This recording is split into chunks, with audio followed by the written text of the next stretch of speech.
Oh, you see, you were in the middle of a conversation, then you stopped. Alan likes orange lights. That's the Whenever I'm interrupted, I assume that's a sign. Summary of the conversation. I already forgot how this movie starts. How am I right here? Yeah, that's new to me. What's your one? How am I right here? I don't know. I can't hear you. Yeah? Well, because I can't hear your mic is what I'm saying. I can only monitor this or that. So how are the levels? So you just have to watch the levels on the computer. All right. Because I'm listening to this. I knew that 20 seconds ago. Maybe this time I'll remember. I assume it's fine. Yeah, it looks good. I would assume that you're going to sound the best of the bunch, except maybe Fabricio, because he's got it right by his mouth. What'll be really wonderful is if when I edit this later, and I don't hear, you're just not there. The whole it's just not even an option. It's like, no, there's no Alan. There's no second input. I don't know what you're talking about. He didn't make the cut. This is a special day. So, this is a particularly unique installment of background noise. Correct. This is the show that we're on right now, that we're doing. But what's so special about it? The quality is 150% better. That's a start. There's a whole extra person here. There's a whole extra person. There's a whole new location. That's right. In the studio. The new headquarters apartment in Chicago, Illinois. Short-term studio apartment. From built-in webcam microphone to external webcam microphone. And I think it shows. Yeah, absolutely. I wrote a fat page of notes actually this morning for this. If we were really committed, we would have be recording on phone mics as well. And have just like a real variance of quality between each one. It's almost like they'll say, "Oh, I still have the sword spanking video you sent me." Explain. This is from Alan. He knows. I know nothing about this. I'm very curious. I would love to spank somebody with a sword. We'll talk about it later. But I'm gonna go look at my Google Drive because today what we're doing is, we're not really doing anything special. I mean, it is special because Alan's here. Alan's here. Say hello to Tommy, Alan. Hi, Tommy. He'll listen to this. He'll love that. But Tommy should be here. Today, I thought because I don't know if you noticed, the Oscars were like last week. Oh, that's right. I didn't watch it. Sure were. Because I was at work and I have better things to do. But my father watched them, and he told me about it. Did he text you the updates? He didn't text me the updates. Jesus. He told me the next day. Yeah, he told me the next day. Actually, the ceremony itself was actually pretty entertaining to watch. It wasn't bad. It's like, oh wow. I highly doubt that. It warmed up. It's almost like it was trying to cure its ails from the last time. So you actually saw it. Yeah. Ails from the last time was the most exciting television it's been in a long time. Right, but it was toxic as fuck. This one was soft. We were all happy for him, but we weren't like, no one's earned an award as much as this guy. It was more like, we just really like this dude. Ki Kwan's he just goes down great. Well, yeah, so that's the thing. So he told me about the ceremony, and my dad, who had not even heard of this movie, he told me all the awards went to this one movie. This movie being Everything Everywhere All at Once, which is what we're watching. Are we watching it, though? Because no one's actually looked at the TV yet. It doesn't matter. Okay. It's not called background image. How did I know it started on a laundry mat? Background noise. I mean, you and I have both seen it. You haven't. Fabricio and I. Why do I know that, though? What? That it would start in a laundry mat. Because you're a racist? Well, no, that's a pretty identifiable part of the story. Is that it takes place primarily? Well, it takes place primarily in two places: the laundromat and the IRS building. The IRS building. Those are the two main locations of this movie. Did you guess IRS building? Now that would be freaky. No, but there are white people in the film, right? Correct. Jamie Lee Curtis is white. She sure is. And she won an Academy Award for her performance in this movie. So she was in the movie. I thought she went up there on accident. No. So Miss Deirdre, there you go. So yeah, I imagine even for you who this is what's interesting. Alan's kind of sort of looking at it and is like, what's happening in this? Yeah. And so Isaac and I have both seen this movie. Correct. And I feel like we are on opposite ends of the spectrum absolutely. in terms of our how we feel about the film. Absolutely. I think it's one of the worst things I've seen in years. Correct. And it may have it might have unseated my previous favorite film of all time. Perks of Being a Wallflower? No, the last movie by both the Daniels, Swiss Army Man. That was your favorite movie? Prior to this, correct. Oh wow, I thought it was Perks of Being a Wallflower. It was prior to Swiss Army Man. Well, so you and I are definitely on opposite sides of this. I believe, however, to your credit. To my credit. Well, so it's clear that Isaac never says that. I have the majority of people probably on my side, considering how popular the film has been. Yes. But unless I'm mistaken, you have Tommy on your side. Yes. And that Tommy also finds the film a massive disappointment. I think I can hear him, if I bring up the title of the movie, I can hear him saying, oh God. These men do not understand cinema. I can hear him saying that, yeah. I'm going to say you're right. Yeah. But what's the other person? That's it. You said Just two. Tommy. Oh, I thought we were implying there was more. No, I'm saying to your credit, Tommy's on my side. Tommy's on your side. It's like Ebert and Siskel. No, so it is funny to me because the only other people I know who agree with you are the other three people whose opinions I generally respect the most. But they're the only ones who dislike it. And they're the only ones I know who dislike it. So. Oh, Cassie? Cassie dislikes it. Nick dislikes it. And Frank? Frank dislikes it. Look at that. But do they all like Woody Allen? They, I don't know about Cassie's opinion. Like, the other three, that's dicey. The other three adore Woody Allen. You know what it is? I think that's what it is. I think people who like good movies, i.e. Woody Allen, people who like Woody Allen cannot like this movie, and vice versa. Now, am I supposed to interpret this as hardship in their situation? Is she at odds in her life? Because I watched Parasite recently, so in comparison, they look like rich pricks. No, they look filthy rich. Did you see that kitchen? But the people in Parasite didn't have to deal with the IRS on it. Okay. So they have very middle class problems, working class problems. Correct. You know, they're not impoverished. For context, their laundromat is at risk of being foreclosed, or what's the word? Being they're at risk of being defaulted on their credit with the laundromat and the government taking it over from them. Okay, this is an A24 film, right? It sure is. Whatever that means, yes, it is. Okay. It was well. To be fair, this one actually was funded by A24 and released by, as opposed to just purchased at a film festival and released by, which is the typical strategy. They will shoot out of country often enough, right? They're not like the try and make it look like Sweden, but it's actually California kind of deal. Well, I would say that they end up with films that are shot out of country often because they purchase films that were shot out of country. Okay. When they themselves are funding it, it's most likely happening at a film studio. Yeah. Is that where you think we are now? No, this was shot on location. Huh? The interiors were shot on location? Yes. Really? Yes. Oh wow. Well, okay. They picked their two key locations, the apartment / laundromat and the IRS building, and used those as their two primaries. Oh, so where did they shoot? Do you know this? Where they shot this thing? It's somewhere in California. I don't know specifically. Meanwhile, somewhere in California. Yeah. Could have been North Carolina. So, okay. So I thought, since they had the Oscars, right, and that's pretty much the big award show of the year for movies, right? I thought now is the good time. Now that those people, If you think so. I don't think so, but people do. But now that those people have decided what they liked. Yeah. We, the only people whose opinions matter, really, can give our favorite movies of the year. This is the year-end wrap for 2022 in March of 2023. I think now is the time to do it. Absolutely. And you chose the film that swept the most, just as context for I think it's popular films of the year. I surely think it's worth talking about, since I think it's, a little anti-Semitic and transphobic. Uh-huh. I mean, a case could be made.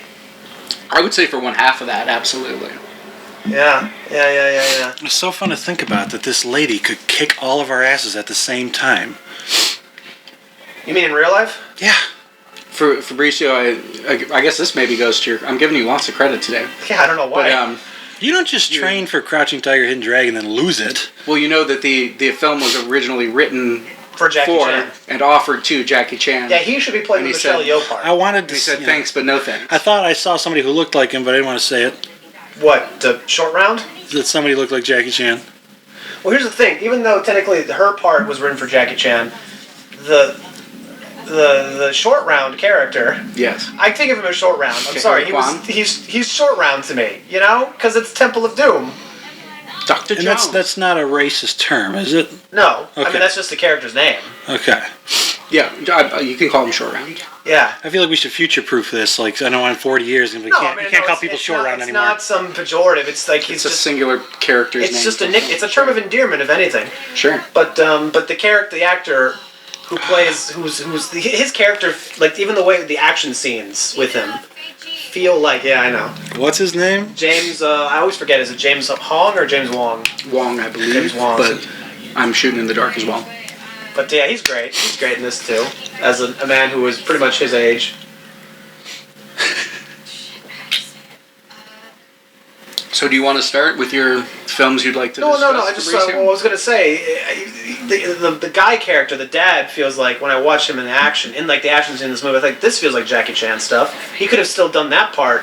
I think that was also offered to him. I think pretty much any part was offered. It was like, we just want Jackie Chan involved. Essentially, yeah. So, and I have mixed feelings about that because again, I don't like the movie. But this would have been the biggest hit of Jackie's career for like a long time. And a film where he could not just kick ass, but also kick ass and have... He would have gotten an Oscar! He probably would have gotten an Oscar. Good Lord! That's an interesting point. He would have had that dramatic, that dramatic indie role he's always desired. That's a really interesting point. And it could have happened. It could have happened, and it didn't.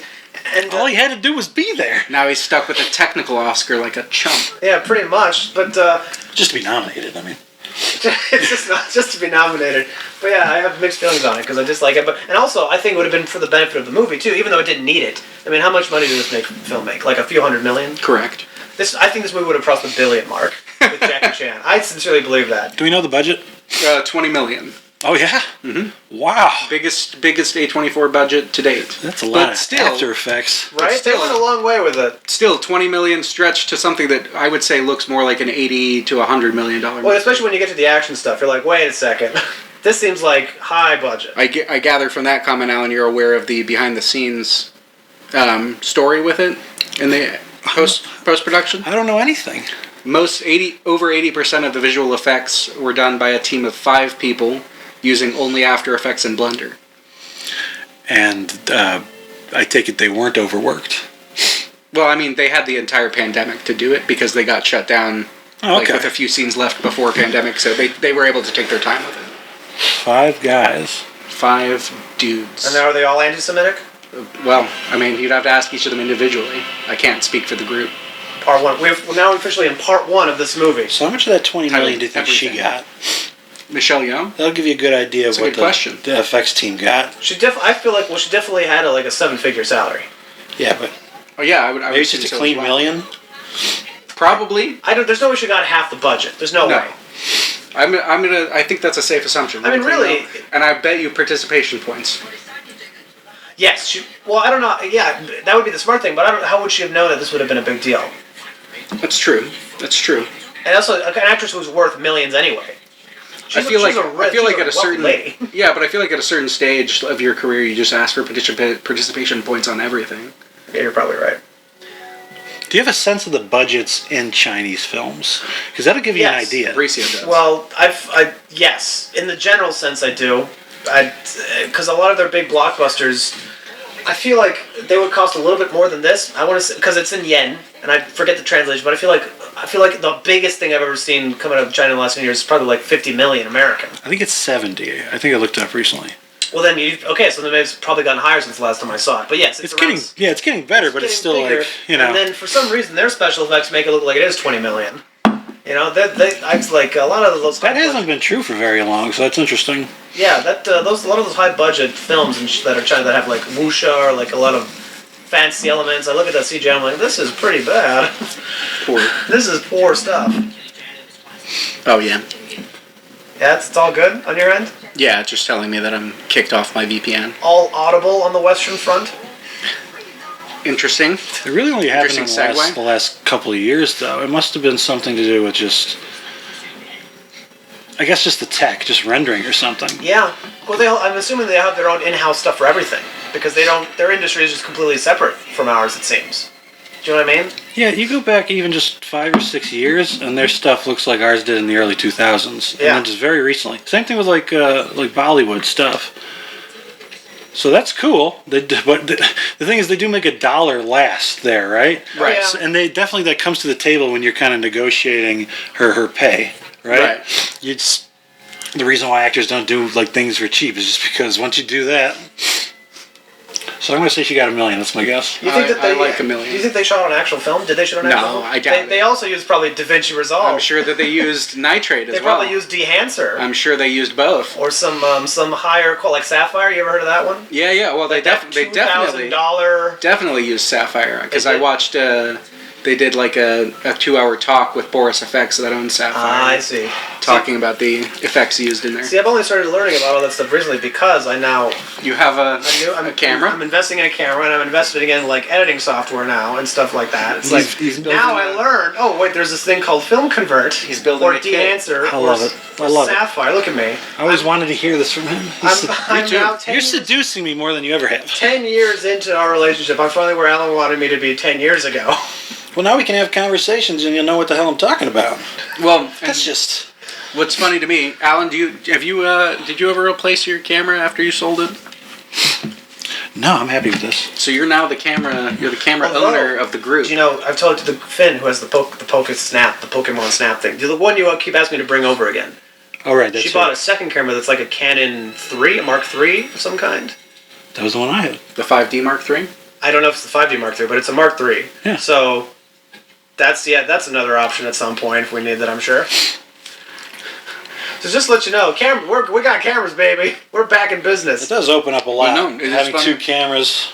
You and I were now do the whole thing over again. I'm just over here. You and I were the tech chasers when we first met. I think both you and I have divested most of our gear. Yeah. And now Fabricio, it's all riding on you, bro. If all four of us could have done it at the same time, right? We could have really had a little kit. Yeah.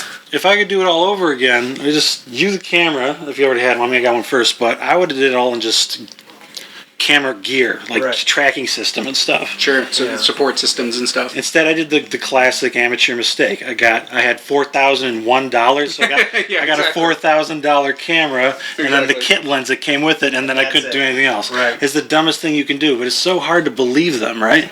Yeah, honestly, depending on how well they go once they really start shooting, like, I have a couple I've told you about short films I want to do soon enough. And you made a smart decision of buying a capable but particularly affordable camera. It's like $300 on eBay. So you'll have no problem dating that thing and marrying your lenses, as the advice goes. I want to participate in the investments, but make up for my mistake and get the gear that goes with it. There you go. Yeah. You know? Well, again, a jib, a gimbal, this camera, other childish I might words. Get a second camera of this type. If it goes well with this one, be like, no, I got 2 Canon EOS Ms. Even better. Now, are you interested in getting a camera ever, or are you just kind of like me now? I feel like it's too easy for me to access gear outside of owning it for me to ever want to buy it again, except a sound kit. I do want to continue building my own sound kit. That's just kind of where most directors are in the business, right? I think a lot of directors don't really have their own shit at home. Or DPs even. Yeah. Well... But I ain't any of those people. Fabricio is an independent man. I'm a guerrilla filmmaker, damn it. That's the thing. In the city of Chicago. I like that. Now I can focus so much more on the cinematography, just make it look amazing. Yeah. Test. That's why I was trying to get that really that high speed lens, you know, 0.9, like 0.95. Ooh, sweet. We could shoot. That's low lighting right there, baby. SLR magic. That's pretty much the same speed level of like those lenses used on Barry Lyndon. In fact, you can get those same kind of lenses they use on Barry Lyndon for like $500 now. Vintage Make sure we get just the tip of Fabricio's nose in focus. Everything else blown into bokeh. Oh yeah. Oh, there's another Helios lens. I gotta get that one on eBay. That's also like $40. See, this is the time, man. This is the time. All because the adapter? Alan, what do you think? Oh yeah, the mounts. That's the way to do it, though. That's the way to do it. You know? They've just fractured a timeline. If I do get a camera again one day, I'm not spending more than like $500 on a body. Oh, That's no. The way to do absolutely. It, yeah. Or just plan on renting, but have really like a great lens kit. Yeah, I have a similar but opposite opinion of you, where all the people I respect really like this movie. Oh, funny. And well, I mean, not besides Tommy. But like all the other people I know who I respect really like this movie. But you know what I think? I don't listen to women. In regards to this. Wait. I don't know what to do with that one. Let me back out. You didn't let me finish my sentence. I paused at a bad time. You chose a poor dramatic pause. I don't listen to women in regards to their taste in this film because you and I can talk about this, Isaac. What is something that is very, especially recently, in movies that gets us really emotional without trying very hard? Oh, like parent-child relationships? Father-son relationships in movies. Sure. And there are a lot of father-son relationship movies that make me cry not very many mother-daughter ones. That's true. And this is that one for them. You know what I mean? Right, but it didn't make you cry. I'm not a daughter. I'm no one's daughter. I don't give a shit. It certainly made me cry. Well, because you're more in touch with your feminine side, clearly. Lovely. The point is that I know a lot of women who have very complex mommy issues, and they all love this movie. And I'm like, I get it. I get it. That tracks. That tracks. It really does. That's what this movie's about, is a mom-daughter relationship. And I'm watching. I'm like, yeah, but and marriage. And I feel like it hasn't even started yet. The movie? Yeah, I'm just happy we're out of the laundromat. We're not going back, are we? Oh, we're going back. Yeah. Well, we're going to spend most of our time here now with Jamie Lee Curtis, who won an Oscar for this. Which, as much as I love the movie, is an astonishing thing. So I'm going to brush over the Oscars for a second, because I actually haven't seen all the winners. I didn't see all the winners, but I know that this movie won Best Actor, Best Actress, Best Supporting Actor. No, not actress best, for her. No, not Best Leading Actor. Not Best Leading Actor. Best Actor, Best Supporting Actor. No, Best Actress. Fuck it. Michelle Yeoh, Best Actress. Jamie Lee Curtis, Best Supporting. Ke Huy Quan, Best Supporting Actor. Best Directors. Best Directors. Best Film. Best Film. Best Original Screenplay. Best Editing. And Best Editing. Which that one... 7 Oscars. That's the one that really pissed me off, is the editing. I agree with that too. But we'll talk about that a little bit. We don't have to talk about it too much, because I don't have a lot to say about this movie. Other than, because it is one of those where you liked it or you didn't. Fair enough. And the reasons you like it have very little to do with, or dislike it have very little to do with the technical qualities, and everything just to do with the content. I'll agree with that as well. You know, it's like, I can't say that the movie is poorly made, except for the editing. If it doesn't... We'll argue on that. It either speaks to you or it does not speak to you. Yes. That is the best she's looked in years. But she looks fantastic. But I feel like also most of the winners, except for Short Round. I'm sorry, I'm gonna remember his name eventually. Ke Quan. Ke Quan. I mean, just to be fair, let's start calling Jamie Lee Curtis Laurie Strode. Yes, actually, that's not really what I think of when I think of Jamie Lee Curtis. When I think of Jamie Lee Curtis, I think of Freaky Friday. Freaky Friday. Great. So when Freaky Friday won the award. Let's be frank here. She did not win it for this movie. She won it for it was a lifetime impressive achievement. Career. Yeah. It was a lifetime achievement award that they gave for a specific performance. Wholeheartedly agree. Short Round won it because he actually is the best part of this movie. I will definitely give away. He brought an A game. The 1 minute in the movie that I generally was into, I'm like, oh, I'm here. It was just his monologue. His monologue? His monologue. Cool. Even though I will say I was annoyed when it was over because I thought, so for Alan, he gives a speech like in 2/3 into the film. Approximately, yeah. Where he's talking about how we have to be kind to each other. Or, pretty much. That's the whole gist of the scene. Essentially, yeah. And I thought, and that's the point of the movie, really. And I remember watching thinking, this is a 2.5 hour film. I know exactly your complaint. Yeah. This is a 2.5 hour film, and what you just said could have been summed up in 90 minutes. At the most. I thought of that monologue, you know what I thought of? I thought of Roadhouse. Where they have the exact same fucking scene, and Patrick Swayze goes, just be nice. Well, it's funny. It's funny that you say that though, because similarly to your experience, it just pissed me off. The number of people I've had who have that qualm are exclusively men, because that resolves the romantic conflict, but the mother-daughter relationship at the point that discussion is had is still in great turmoil, and I think doesn't have the same resolution. I don't think that the resolution of the mother-daughter relationship... What are you talking about? She literally defeats her with kindness. Is just be kind. She defeats her with kindness, though. She literally uses the power of love to stop all the enemies. Yes, but that's not how she reconciles with her daughter. What happened? How did they do? What happened? I don't forget. Well, we'll have to rewatch the movie, I suppose. Yes, I guess we'll get there. Once we get to that point, we'll talk about it. We'll talk about it. But besides that, there's a whole lot of films that came out this year. I will say this, besides this film, which was like the biggest hit of the year, last year was probably one of the best years, I thought, for movies. For new movies. I have 6 movies on my list that are like A+ blown away. Yeah, how many movies did you... Because so we decided, I thought, in preparation for this, I texted Isaac and said, make a list of your favorite movies from last year, and we'll talk about them. I don't know how many movies you put on your list, because I didn't give you a number. Somewhere around 15. 15? I think around the same. But here's the thing, so I think, Alan, are we breaking news? Is this breaking news? About Freaky Friday? Finally. At long goddamn We're getting a Freaky Friday sequel? I didn't know it was... should I watch the first one? It's a good movie, yeah. I like Lindsay. Yeah, it's a good movie. It's a fun movie. It's fun. Soundtrack is killer. Lindsay Lohan pretends to be Jamie Lee Curtis, and Jamie Lee Curtis pretends to be Lindsay Lohan. If you've ever wanted to see... Jennifer Garner. 13 going on 30? Yeah, so that's not a good one. No, that movie's great. That's fine, yeah. It has a very on-the-nose rendition of Vienna by Billy Joel. That's probably the highlight of the movie. It really is. Really is. The lyrics do sound like they were made for that movie. It did. It is essentially a summary of the film. Alright, it's good information. I'm always desperate for something me and Kim can both watch. You would have a fun time with that movie, Yeah, I wager. we're talking about Freaky Friday. Is that because that's Mark Ruffalo as well, correct? In which one? In 13 Going on 30. Yeah, it is. I think you would like both of those. Mark Ruffalo is great. Mark Ruffalo, lest we forget, was a romantic comedy leading man. Absolutely. In the mid-2000s for like a hot minute. It was his main game. It was his main game before he became Academy Award-winning Mark Ruffalo. That's right. Or Hulk Ruffalo. Did he win an Academy Award? I think he did, right? I don't think so. He's been nominated like 2 or 3 times in the last few years. Oh, we know his best role. He won... You know, as a supporting actor. Come on. Oh God, I know I should know this, but I'm not gonna get it. I'm completely blank. It was Leo DiCaprio. I know, Chief. I know.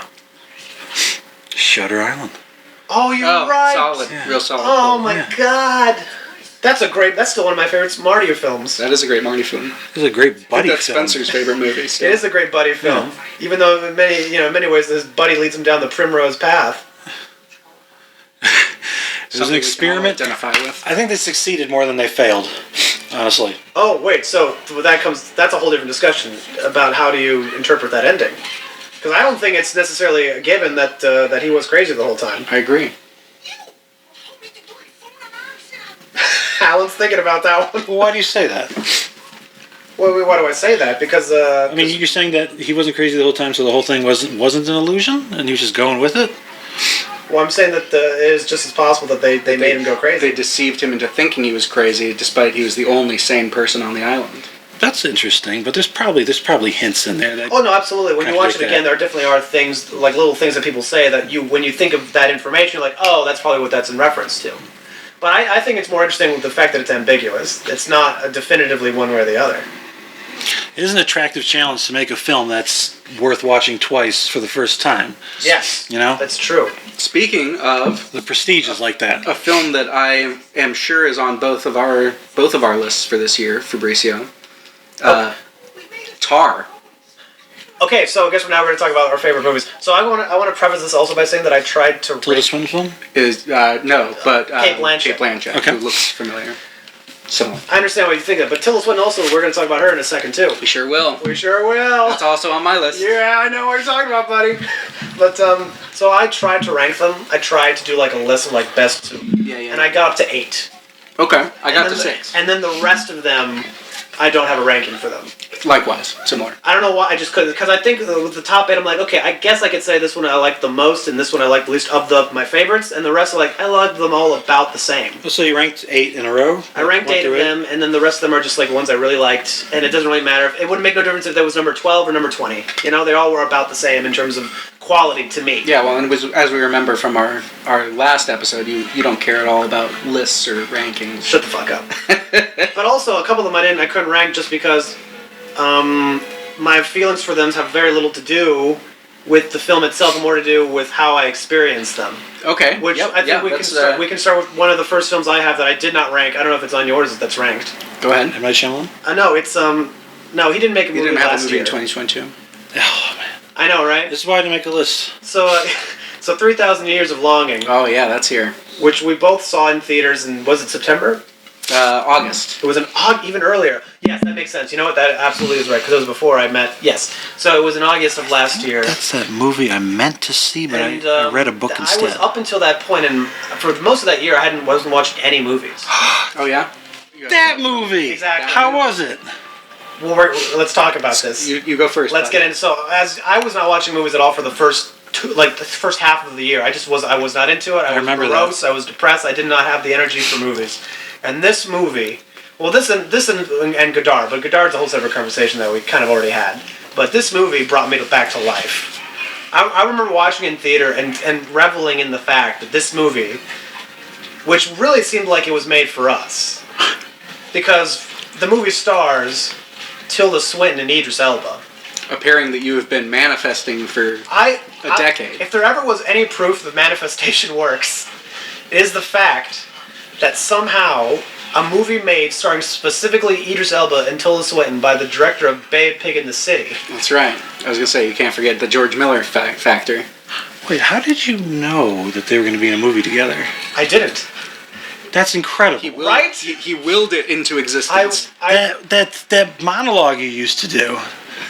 Like, eat yourself and Tilda Swinton. You used to do that. A shot remake. How did you do that? I don't know, but I think somehow George Miller and I are on the same. I don't know. I thought it so much that like it was in the ether, and then one night George Miller had a dream, and then my whispers came into his dream, and then he saw it.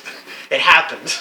I don't know how to explain it, but I was watching the movie in theaters, and I thought, oh my god, this is such a bizarre film.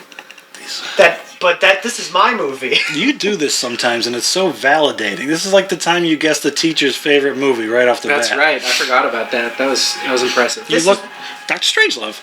This is one of those moments where after watching that movie in that theater, I thought this was the first time I can really truly say a movie was made specifically for me. This was actually for me. That's a Fabricio special. And I felt a sense of grace in that theater. I was almost frightened to leave it when the movie was over because I thought something magic happened here, and if we leave, it may not come back with me. But it was, but also I can't talk about it in logistical, technical terms. Right, because it was too profound of an experience. So for all I know, it's actually a terrible movie. But as far as I'm concerned, it was like magic. As far as I'm concerned, it was made for you. I think you're right. You're kind of freaking me out. Sidebar, really quick. Was he been training in martial arts for a while, or did he just do it for this movie? He took when he stopped getting roles, he switched his career to being a stunt coordinator. So he's been doing that for decades. So in many ways, he truly is like Jackie Chan. Yeah, except he didn't get roles when he switched. I like that. We like that. We do like that. Again, he is the best part of the movie, I think. He's the real man of Tai Chi, I think. He probably is. He's such a gentle martial artist. That's the way to do it. Strong enough to be gentle. So I have 3,000 Years of Longing on my list as in the above expectation category. Yeah. It didn't blow me out of my seat, but I thought it was a much better film than its compatriots throughout the year. Yeah, no, that was the first film I saw the year that I really liked. The only qualms with it were the confusion I have still over the need for that genie in the beginning. I don't know what function he serves in the story. But as soon as we get into... the one that we just see on the street? Correct. It's like a ghost spirit thing, and then is like sitting in her lecture. But as soon as we get into... Yeah, Idris Elba, I have no notes. There we go. Flawless film. There we go. Oh, now you're getting into the movie? Little costume design, Oh, the costume design is very bold. If you're enjoying the costume design thus far, there's a good chance you'll like what comes next. All right.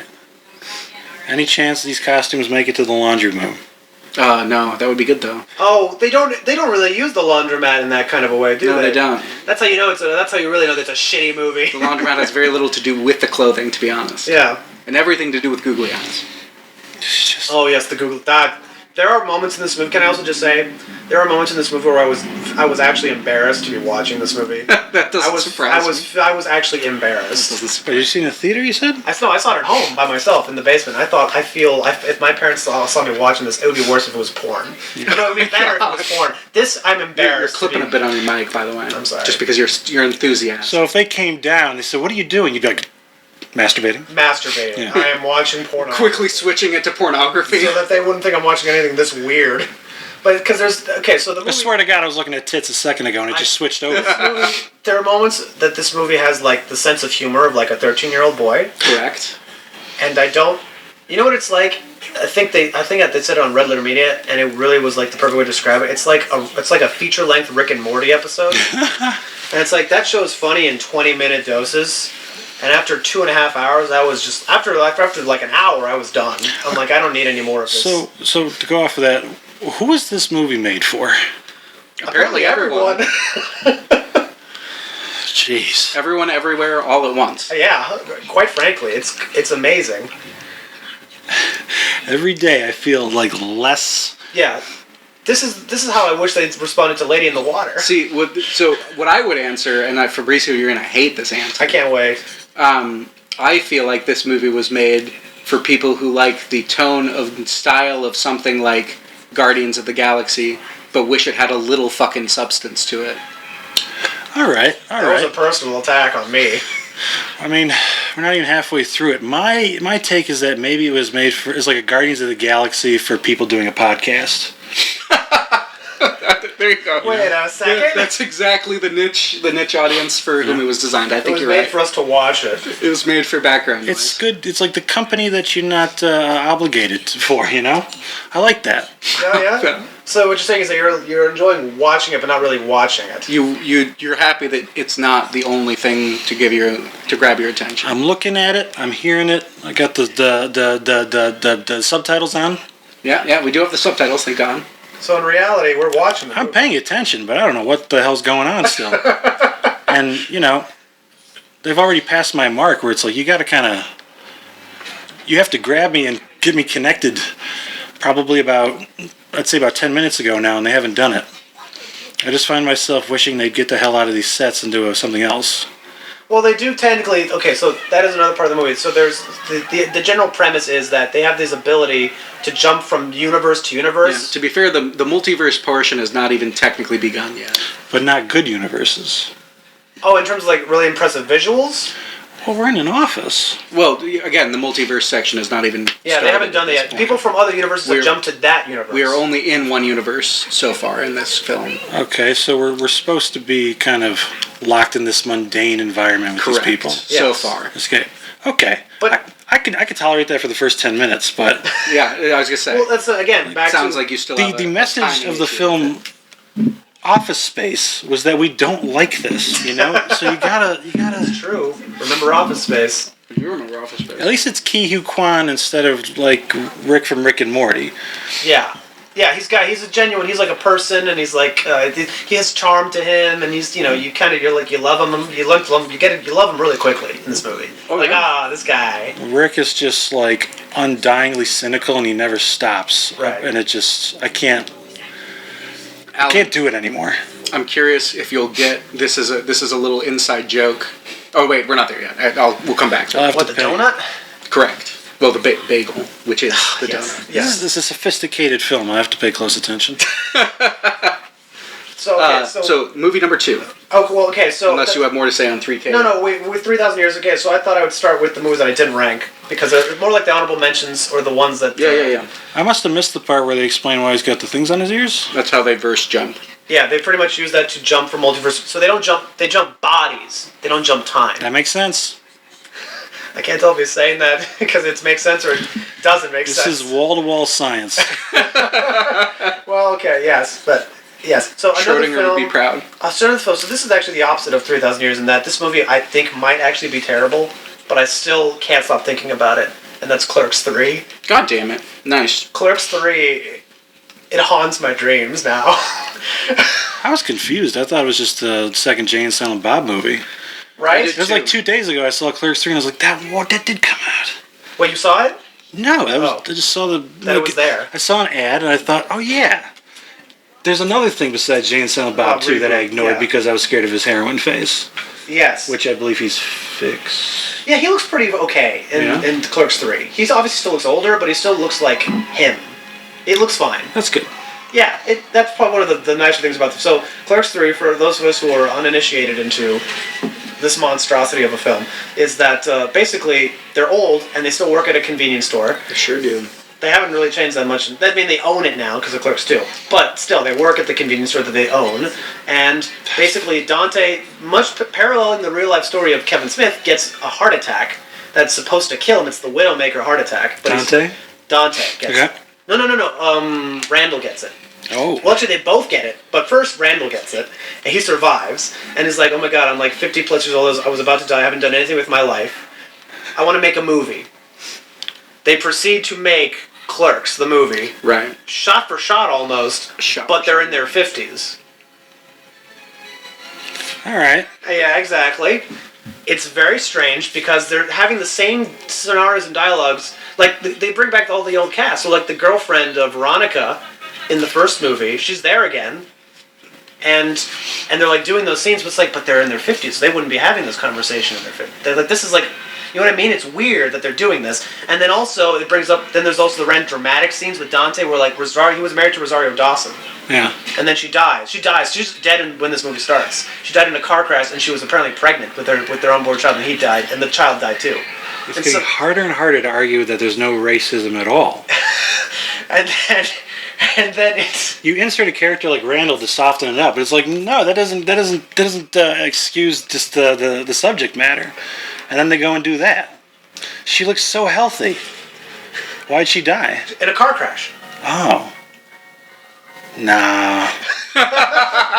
So she dies in a car crash, and then he has scenes. He goes to visit her grave, and then she appears as a ghost several times in the film, and like he cries, and she talks about getting her ass eaten by George Washington or something in heaven, something like that. Nice. And it's just like, what the fuck? What is going on? What we all hope for in the afterlife. Yeah. No, not George Washington. George Washington Carver, I think. No. Not George Washington Peanut Carver. Butter Guy. No, not Peanut Butter Guy. The guy with the badass portraits. Roosevelt? The guy who wrote the story of being a slave and how he ran to freedom. Frederick Douglass. Frederick Douglass. She get her ass eaten by Frederick Douglass. The new namesake of Douglas I Park. was going to go for that painter, what's his name, Kincaid. Changed Yes. George Washington totally would eat ass, though. Oh, absolutely. Definitely. With those wooden teeth of his. Yeah. Anyway, he could just pluck them out. Anyway, Splinters. Anyway, so that movie is bizarre. But the way it ends, spoiler alert, is that they make the movie, and then Dante gets the same Widowmaker heart attack, but he dies. And so Randall he makes the movie, and he ends up running the store, the convenience store by himself after they've made the movie, and then Dante's ghost is like there with him in the convenience store. Star Wars reference, kind of, or? No, it's like he can't see him. It's like Randall's like, I miss you, buddy, and then we just see Dante standing next to him, but then the movie ends really with like Kevin Smith doing a monologue after the movie's over, saying, "Thanks for watching my movie. There's the original ending of this movie is this. This is what I forgot to add." And it's like, what? Yeah, it's a mess. This is the problem with heart attacks. It's when a you mess. survive them, you come back just like a complete vagina. Here's you the know? thing, though. I will say this, because I also saw Jay and Silent Bob Reboot. Clerks 3 was better than Jay and Silent Bob Reboot. Really? Yes. It was better than Reboot. Reboot was actually terrible. But here's the thing. So his last 3 films have all been terrible, but in the right direction. So Yoga Hosers was definitely the worst film he's ever made. These are. Oh, really? Yoga Hosers is the worst son thing of a he's ever bitch. made. I was excited about that one, actually. That one is the worst thing he's ever done. Reboot is slightly more watchable than that, and Clerks 3 is more watchable than Reboot. So it's like, okay. Do they still manage to come across as like fan service films, or is this just a job at this point? They are definitely fan service films, but even as a fan, I'm like, I'd much rather you didn't bring this up anymore. Right. I mean, this is rare to say for someone like Kevin Smith, but it sounds like at this point the fans could have wrote a much better film. Yes, actually, he even talks about, because I've watched a lot of, because he loves to do those Q&As at cons. Sure does. He's fantastic. And he talks about the original version of this film, of Clerks 3, and why he changed it over the years, and that original version sounded better. It's like, it involves like a Sandy Hook massacre kind of thing happening. Yes. That's what he wrote in the original Clerks 3 script, that basically they stop a mass murderer from gunning down like this theater, it happens after that big hurricane in New York. There's a hurricane that ruins the Clerks, the convenience store, and then Randall basically gets in line to see a movie, and then he incidentally starts a cult, almost like that Life of Brian movie, just because he's like, I got nothing better to do, so I guess I'll just wait for this movie that premieres in a year. And everyone's like, you know what? We also have nothing better to do. And he just starts like a cult without even trying in this parking lot of a movie theater. And a whole bunch of stuff happens. But I remember listening to him talk about it, at least I thought that actually sounds like a way better movie than this Clerks 3 we got. So I don't know. Kevin Smith he's kind of going through right now what I feel like M. Night went through 10 years ago, where he's like, he doesn't know what to do anymore. He's in Avatar: The Last Airbender. He's in limbo creatively. But one of these days, I think, he will come out of this. All right. And make his Lawrence of Arabia. All right. He'll make a masterpiece. Maybe he'll finally get that Moose horror film in action. That sounds appealing. So do you I'll do another one. Sure, I'll do my next one. Want to bring up Tar? 1 second, though. Yeah, 1 second. It's like... We're going to spend a lot of time just talking about Clerks. Well, the culture he's glorifying, and making, just developing an admiration is just kind of like the young comic book generation crowd, right? So from like, I don't know, late teens to late 30s, right? Yeah. And the typical course of those people is they get to that age and they can make a decision. They can either keep going that way, which is a financial ruin typically, unless, or you just typically find someone, you marry them, and you do what a lot of people I've heard do, which is like they kind of sell off all their stuff, and then they go buy a house or whatever. You and just they kind become of a middle-class adult, yeah. Right. Sure. Maybe you get a den with a couple pop figures. You get a man cave if you're lucky. When you try to apply the qualities of what makes that late teens to late 30s generation like fun and cool and just, and then just try to carry it on later in life, it becomes really sad. Right. And so it's like, damn, you just kind of undermine the whole thing, because what you just told me was fucking depressing. Right? And that's part of it too. It's like I'm watching a movie and I can't tell how deliberate this is in terms of how sad it is, just that they're still doing this. There are ways to age gracefully and skillfully, and like so that I'm not just sitting there thinking, "Oh, this is depressing." Michael Douglas. That's a good. Walter Matthau. The older he got, the better he got. I don't know if Michael Douglas. I'm gonna throw Ted Danson in the mix. Was it John Lemon? What's his name? James Lemon. Jack Lemmon? Jack Lemmon. Yeah. Oh yeah, sure. Ted Danson only becomes more jolly the older he gets. Very different type of films, but it's just kind of what I'm still. They're the type of people that you don't watch age on screen in front of you and think, oh, right. That's not what I'm llooking for. Yeah, it's So again, how do you make Kevin Smith great in his 50s and 60s? I don't know, because he even brought up if I already have my next 5 films hopefully lined up, what he wants to do, and almost all of them are sequels. He says we're going to do at some point a third Jay and Silent Bob movie. But that's going to be 10, 15 years down the line, is what he said, because he wants to wait till the baby that shows up in Reboot, who is the daughter of, who was supposed to be the daughter of one of the characters, but then it doesn't fucking matter. It's basically supposed to be a third generation now in the third Reboot film, because in the Reboot, it turns out Jay has a daughter, and she becomes kind of the character, and then. But he also talked about how he wants to do essentially he wants to do a Tusk 2. Right, with the moose. No, he wants to do Tusk 2. Oh, really? He wants to do Tusk 2. A direct sequel to Tusk. Yes. Our prayers have been answered. And, they all say, pretty much, he said, I asked the main cast members if they all want to come back, and they all said, yeah. All right. So we might get a Tusk 2. All right. I'll keep a lookout. Moose Jaws, yes. Moose Jaws. There's another one he wants to do that actually looks like it might happen. He also said he wants to do Mallrats 2 still. That I might like. But also, he's talked about this one movie he said. I think it was called 415 or 315, and he said pretty much it would be like a movie that was about, me growing up and that whole generation of kids who would just go to matinee movies, and we would sneak into other movies, and it would just be about that time in my life. And I thought, wait, that sounds like the best one. Well, especially for this stage in life. That sounds like it could be the thing that's the good thing. I like the Mallrats 2 idea, man. I like the Moose Jaws idea. I like the one that sounds like an original concept. It could be his it could be his Fablemans. Belfast, his Fablemans, his movie that's about his child. That sounds like it actually could be something that's different, and him trying to do something sincere and heartfelt and good, and not a sequel. But again, who knows what'll happen. But if you aim for the stars and you think malls are dying, if this film's good enough, I could single-handedly bring them back. And he aims for the stars. I mean, I think that's a really tall order. Right, and at best it lands somewhere in the middle. Middle ain't bad. They bring that up in Reboot, how malls are dead. Yikes. Because again, in Reboot, all the characters from different movies show up. We are living in a time where it is the death of legitimately cool things being replaced by things that aren't very cool, but everybody thinks they are because they're being told it is. And I think the one way to fix that... Jesus. I think we just let Alan do this podcast. The one way... We'd be the background noise. Honestly. I think to cure that is to make malls cool again. And we start by getting everyone to stop calling each other bro. It's not good. Okay. Fam. What the hell is that? Bae. Ironically, bae's alright. Okay. But somewhere along the lines, we lost all that in a bag of chips, and we replaced it with I'm so hype. Why would anyone say that seriously? It's because we don't have any malls. You bring the malls back, you bring the cool stores back. Man, I'm gonna trash your idea. No, I'm on Alan's side here. Really hard. Where will you find a Spencer's? Where will you get to go? The mall was never cool.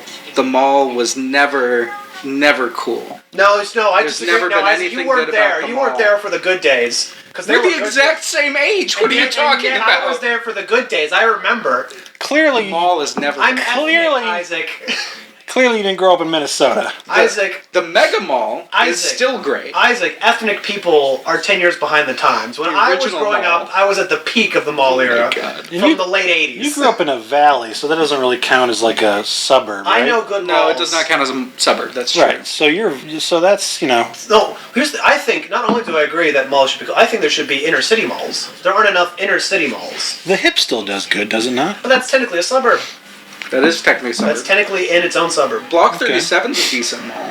It could be better. We have the technology. We have the technology.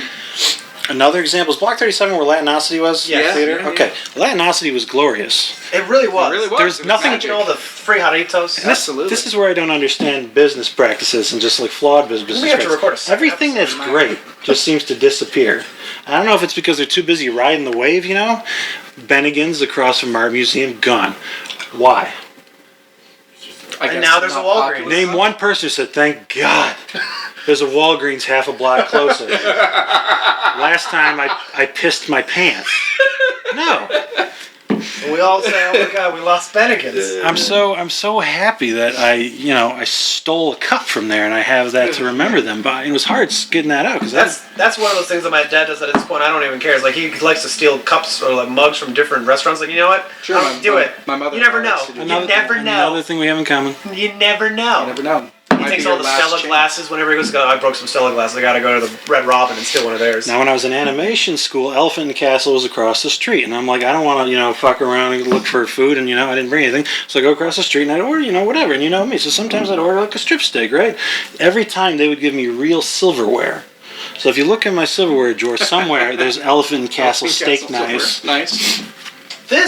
It was actually funny. That was a statement. So we earlier today were watching Chungking Express before you got here, which is a Wong Kar-wai film. Okay. And this is the section of the movie that's very Wong Kar-wai. I don't know if you know that. This whole I don't thing know that. is essentially it's a rip-off of Wong Kar-wai. I'm looking forward to it because so far it's kind of been like it's like Ready Player One if like everyone on TikTok made like a creepypasta. Oh man! Wow. You take a great concept and you're like. Because Ready Player One, of course, is a fantastic film. Oh man, I've heard on so many different levels. What if there were other universes, right? Oh, and so man. they're in the office, and then they're in the laundromat, and then they're at and it's like. You know why it hurts, Isaac? Because it's right. It's true. It's offensive to Ready Player One as much as it is. That's true, but that's fine because Ready Player One can withstand it. It's such a good film. All right, Alan, if you're looking for if I understand that complaint correct, I think it's that it hasn't gone off the wall enough for you.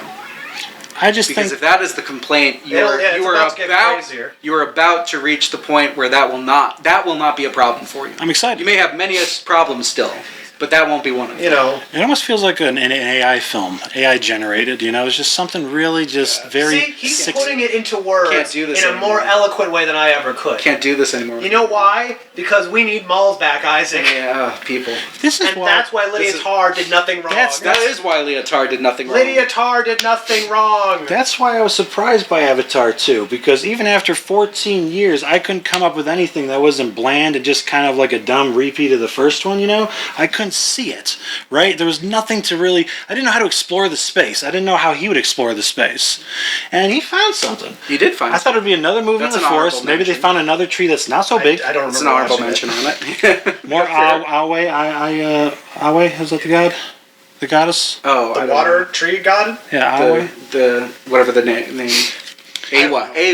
And he even made the little Sigourney Weaver kind of like Neo for a bit, Yeah. It's just like... No, Sigourney Weaver's got some moments in that film. That's when I came back into consciousness, was when Sigourney Weaver was doing shit. And it didn't feel inserted to me because they already hinted at that in the first film. Like, okay, there's some kind of, this is a connection, And, baby Sigourney Weaver is adorable. She had one of the most attractive personalities. No, absolutely. She was amazing. I definitely wanted to plow Sigourney Weaver. Oh, big time. And it's okay because Sigourney Weaver is fully aged. Even though she looks like a 16-year-old. So it's okay. And then the major or the colonel or whatever his name is, Yeah, that guy. Wouldn't believe his character for a second, agreeing, signing off on turning into a Navi, a 10-foot blue man. Yeah, that's totally not him. But you just ignore that, and he's like a good character. He's a great character. So he's a better he carried the character film like that without his I don't know, just his way of doing things, his little manners. Like, that film would have been so hard to chug through for me, but they cut to him enough. It was just. So what you're saying is that was one of your favorite films of the year? I was saying. What was it? 14 years, right? Yeah, something like 14 that. years? Yeah. Hollywood has taught us that no matter how much. Transphobia. No matter how much. Transphobia. I don't know what's so funny about that. I'm just surprised you didn't go for the offensive Latin culture. No, transphobia. That's clearly not a Mexican culture. Another thing you see. I know. The music is. Another thing you see in AI generated content a lot. Thank you. You gave me a third reason to dislike this film. Go. They're ethnically unaware. Yeah. AI doesn't understand. They're just like AI artists. They don't know that we have 5 fingers on a hand. People. Every time they create some AI bot on Twitter or something, it turns into a racist monster in like 24 hours.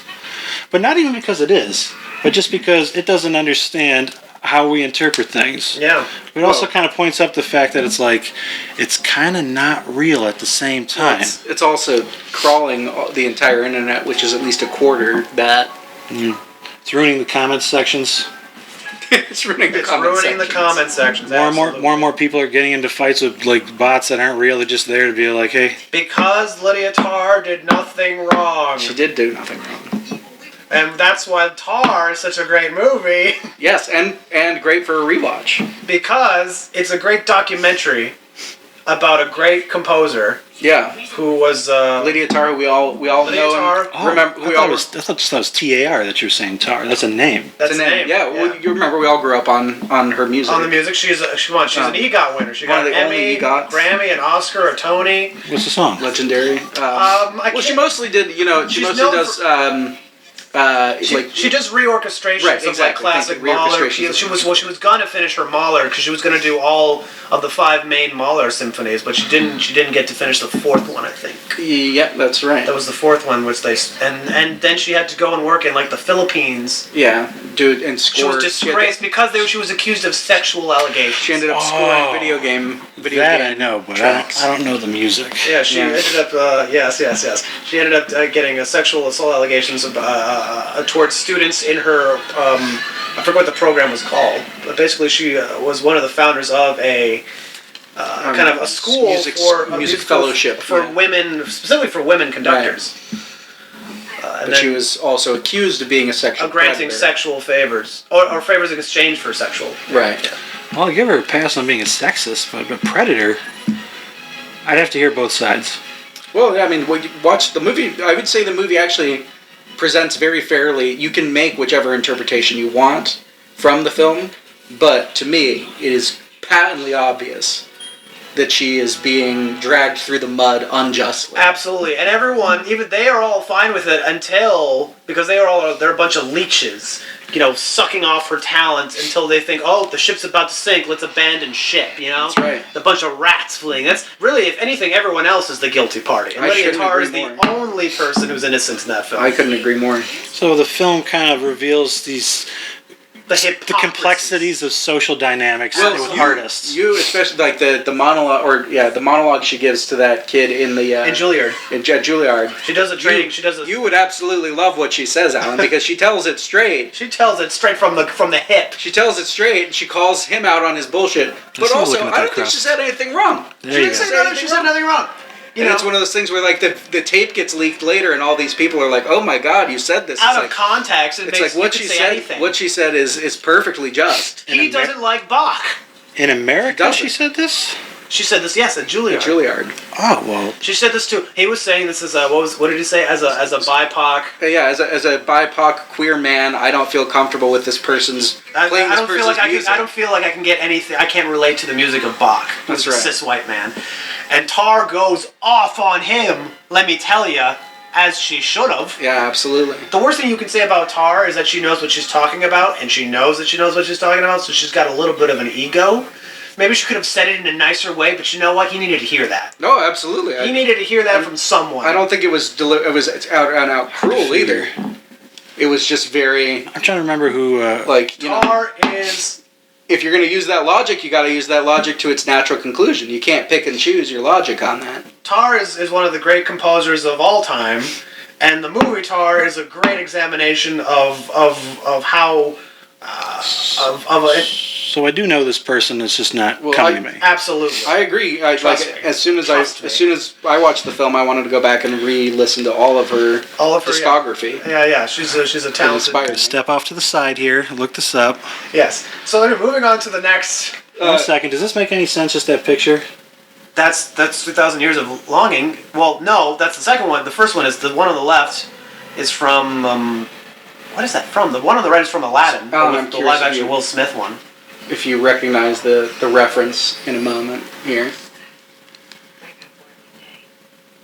There. Do you get the inside joke? Knowing that it was made in Blender. The donut. The donut. Oh. Wow. Did they use Blender in this movie? Yeah, that's how they made the bagel. It's a nod to the they did. Yeah, absolutely. It's a nod to the Andrew Price tutorial. I love that because you know what that means. What? The other companies can't charge up the ass anymore because no one's going to use it. They can because this is a group of 5 dudes, so they're going to be like, that's not an effects house. It doesn't count. But the rest of us are going to start using it. Well, they should. They should. I mean, but anyway. The reason why effects houses won't use like Maya or 3ds Max, especially back in the day, when I first started using Maya, it was $16,000 for the full one. Preposterous. Right, it's absurd. And then you see more and more companies using like Houdini or Cinema 4D because it's not ridiculous to get the licenses. If you can do that, that was a nice donut. A solid donut. A very solid donut. Well composited a bagel, donut. I guess. If you can do a donut, you can do anything. I learned that from porn. So your next, what other movies do you want to bring up? So I'm going to give an honorable mention to, speaking of sequels, I'm going to pull a Tarantino and say that this is one film, X and Pearl, the Ty West, the first 2 parts of Ty West's slasher trilogy, starring the acting talent of the incomparable Jenna Ortega. Definitely gets an honorable mention from me. Particularly, I guess, for X. if I have to choose one half of the dyad. Did you see those ones? Either of those, Fabricio? Which? Oh no, I didn't. X or Pearl? Neither. Negative. Well, it's a shame. They were great. I'll be sure to check them out at some point, just for Jenna Ortega. Just for Jenna Ortega. You get a good ass shot, Tommy, if you're listening. Yeah, things are what? You get a great shot of her ass. Does she have a good ass? In which movie? In X. Oh, do you? Yeah, she does a porno movie. I didn't know you get a great shot of her ass. Wait, she's in the movie? She's in the movie X, and she's. Oh no, I mean she's in the porno. I thought she was like supposed to be like. Yeah, she's along as the boom operator, but the last night she decides like he seems like he's really good at sex. I'd like to fuck him as well. Wait! You knew this and you didn't tell me. Oh, that's why Tommy's obsessed with her. You knew this and you didn't tell me. I feel like I've always been transparent about this. I apologize. That's what it is. Tommy got to see her ass. Tommy hasn't seen X as far as I know. What? He's got to watch it. Her bare ass. No, I'm sorry. She's wearing day of the week underwear. You don't want to give it all to Tommy at once, right? Play it out for the next 10 years. Anyway. But no, yeah, she decides she wants to fuck Kid Cudi on the last night. They were very smart in. Oh my god. She just looks like a kid to me, so I can't. She is. She is a child. She's 20. She's a child. Okay.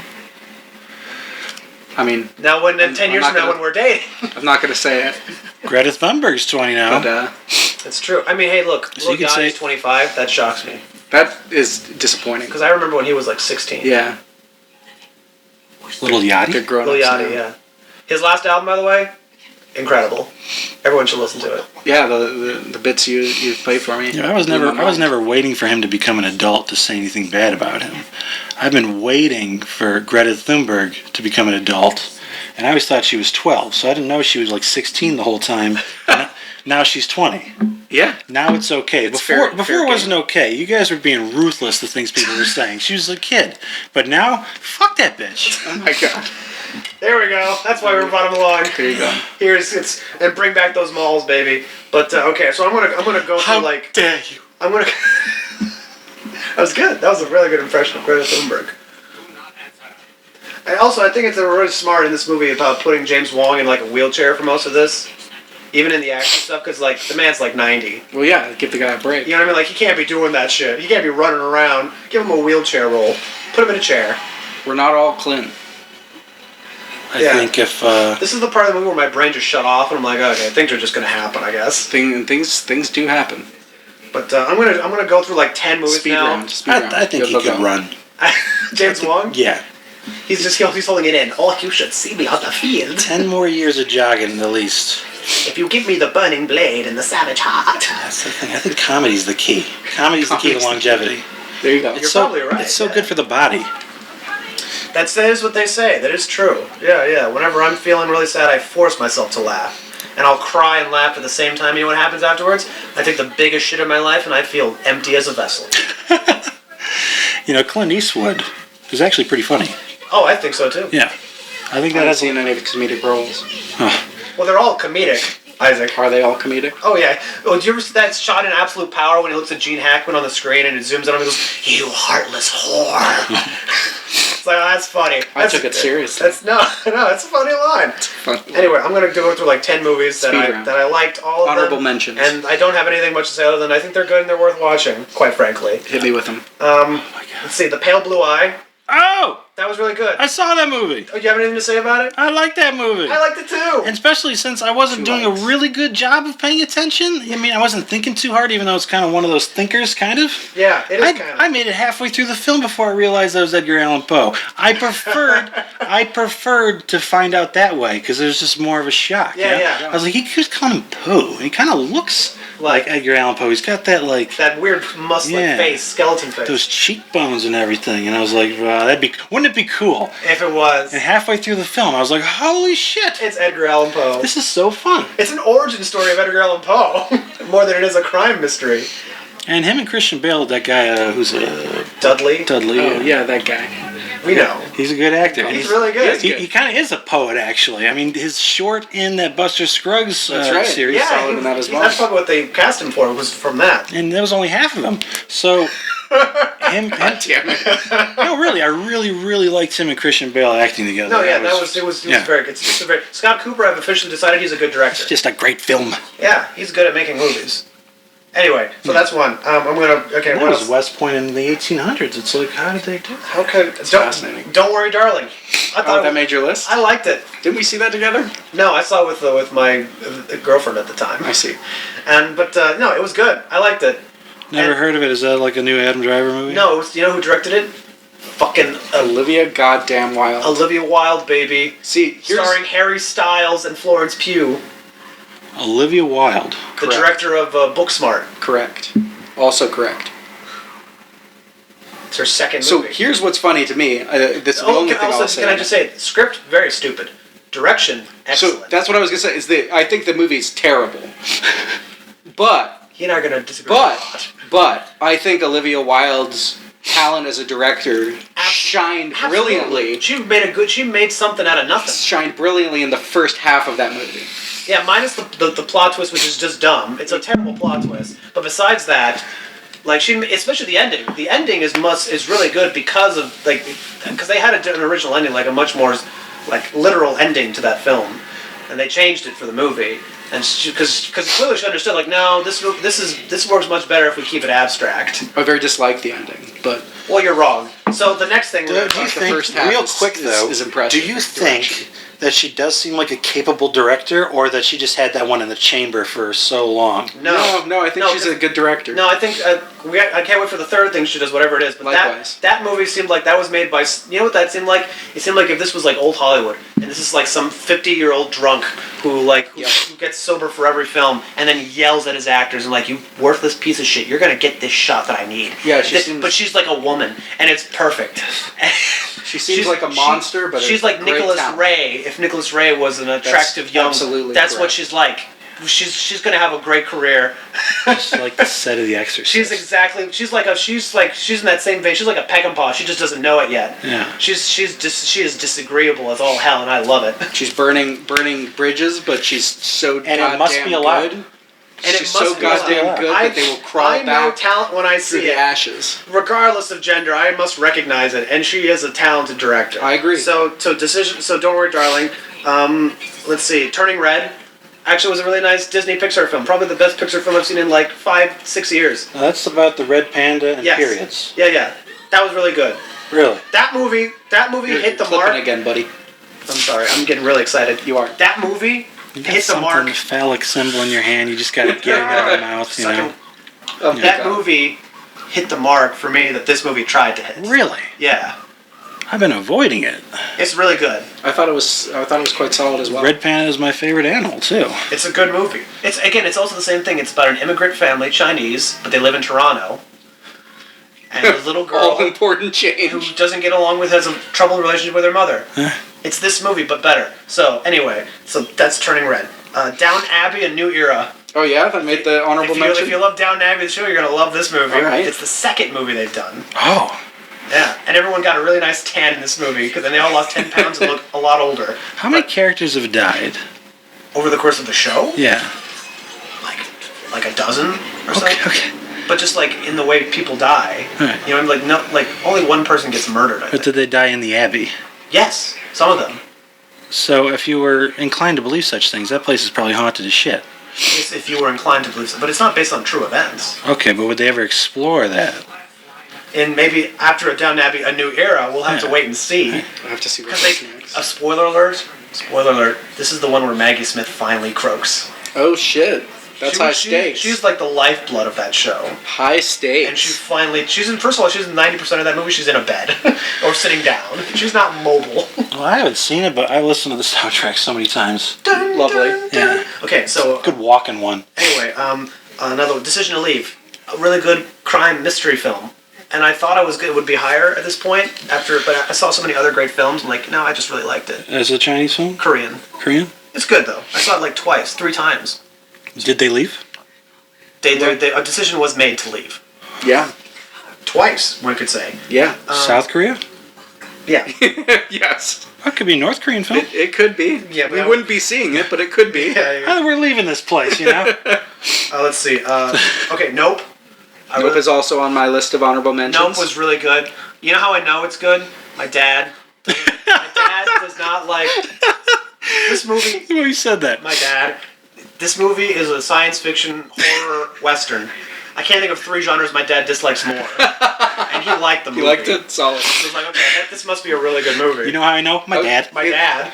He's the only person whose opinion I really respect as much as my own. If someone's been if you've been craving a monster movie that has the same sensibilities as Jaws, this is the first one I would say in this a is long Signs time. for a New Era. Signs is another good pull. Absolutely. Ever since I saw Midsommar, that's what I've wanted.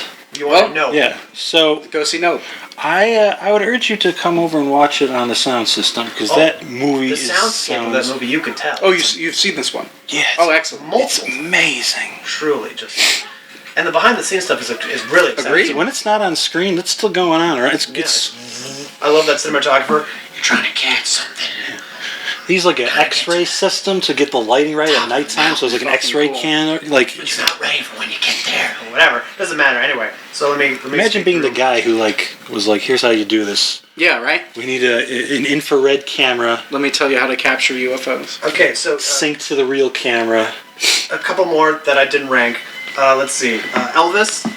It was just fun. Elvis was a lot of fun. I thought it was really good. He did Austin Butler. Amazingly Agreed. good. Incredible performance as Elvis. He was great. He was amazing. I very much am okay with Austin Butler, and I look forward to him in Dune 2, but the new Elvis cartoon comedy show just came out on Hulu, and I think it looks pretty good. It's probably better than that movie. I think that's probably true, unfortunately. That's a fairly good statement. I could agree with you, but you know what? I still liked it. I love the Fair music. enough. I loved his performance. It's like Venture Brothers and something else put together. Maybe Archer or something. Okay, so also Guillermo del Toro's Pinocchio. It made me cry. I got nothing more to say about it. That's on my wanna-see list, yeah. It made me cry a lot. So, loved it. Dad loved it. He doesn't like animated films that much. So, there you go. Did your dad cry? I oftentimes suspect that he cries. He just doesn't look at me when he does it. Does he wear glasses when he... Yes, he does. We wear glasses. Oh, okay. He's a smart man. I think he... Yeah. Anyway, so 2 more. Before I get to the rank stuff. I'm not brave enough for that kind of thing. Till. For what? For what? Oh, Till's honorable mention. To watch those sweet, like Pinocchio or... Oh, sure. Dumbo, I don't even touch it with a 10-foot stick. There's no movie I love more than a good tearjerker. I love to cry. You're emotionally strong. Yeah, thank you. I'm not. It just rips me apart. But the Till, really good movie. Also a tearjerker? No, well, not really a tearjerker. It's not trying to manipulate you to cry. Sure. But it's just a really sad story. A devastating subject told matter. in a visually interesting way. Jumping back to Pinocchio, here's what it is. What gets me the most about those movies is I understand that most of us, we do connect with it and it works, and you could have a whole theater of people just crying their eyes out, or at least half of it. Mm-hmm. What really gets me and hurts me about those films is that we all understand it and we all feel it, but I rarely see people take it away with them. That's a good point. That is a good point. And I don't see it in people when I leave. Reflected but even in the lobby. Right. It's still in me. Exactly. It's the kind of thing where you wish that they would watch it more and really observe what they're watching, and not just kind of take it in and out. Agreed. Movies work on me, This man, he used to think that the death penalty was okay. Not anymore. Not anymore. That's the change you need. Because he saw that Werner Herzog doc and was like, you know what? He's right. That's what we want cinema to do. They change me, and I carry it with me for a while. And when it doesn't really do that to other people, it just kind of knocks. I don't know. It's just like we can be better. We can make a better place if you just decide to hold on to it. But something about your life or something about your idea of the way reality, you don't take it with you. You step out and you throw it away. It's still with me when I go to bed. It's still with me when I wake up, and it changes me. Absolutely. And movies work. I believe in the power of film. I did too. You know what? I think I learned a lot of life lessons this year just from watching movies. I grew as a man. I think I did too. I don't think you did, but that's okay. I like that. Actually two more, because I saw a movie yesterday that came out last year that I thought was really good. But first, two more honorable mentions. So two more. What's Amsterdam? I really liked Amsterdam. Fascinating. That's on a very different part of my list. Really? I really liked it. You know why? Because that whole movie was the definition of schizophrenic. Not just the characters, the movie was schizophrenic. And that's why everyone seems so weird. That is I think everything. Reason to like it. Here's the thing. It was especially because I went through a really heavy Godard phase, right? And I think watching Godard has really reframed contextually what I like in a film, what I find interesting. I think the tone of Amsterdam was very much a deliberate choice. It wasn't bad filmmaking. He wanted everyone to act like that. And I think the idea was to make a movie that was like that. The headspace of a World War I... It's a choice? Traumatic, shell-shocked vet. Schizophrenic. Make a movie that's like that visually and editing-wise. The way they see the world. And it works for me. It's a choice. Key? It really does. It's a different guy. And I liked it. Oh, we're going to have a little action scene here. Look at that. Some more stunt choreography. Yeah. Which honestly, I'm not impressed by. But I'm going to continue on my... Yeah. Give me your last couple honorable mentions. My last... Oh, no. Last one. After that one, I think the only one that I have left to say, which is not on this list... But something it's just Well, Alan watches the scene. I just want to get out of the office. What was the one that you talked... Yeah. Empire of Light. Oh, yeah? I saw Empire of Light, and you know what? I liked it. I will admit that I got turned off on that one by the reviews. And then you saw it? No, but I'm still open to it. I think I would like it, but I allowed myself to be convinced that I would not. Another movie I've never even heard of. It's really shocking because every week I watch the trailers kind of thing. It's the Sam Mendes movie. The Sam Mendes with the Roger Deakins cinematography. At this point, I feel like they make movies just so Roger Deakins can show off. Those two work together. Half the movie is Roger Deakins' lighting. That makes sense that he got the nom then. Yeah. What won Best Cinematography? All Quiet on the Western Front. Really? Yeah.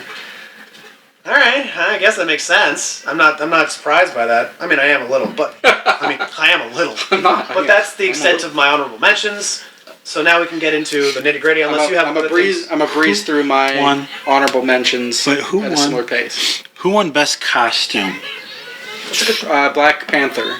Wakanda Forever. Or as I like to call it, Space Africans versus the Water Mexicans. Water Mexicans, correct. Well, I mean, it's clearly Halle Berry.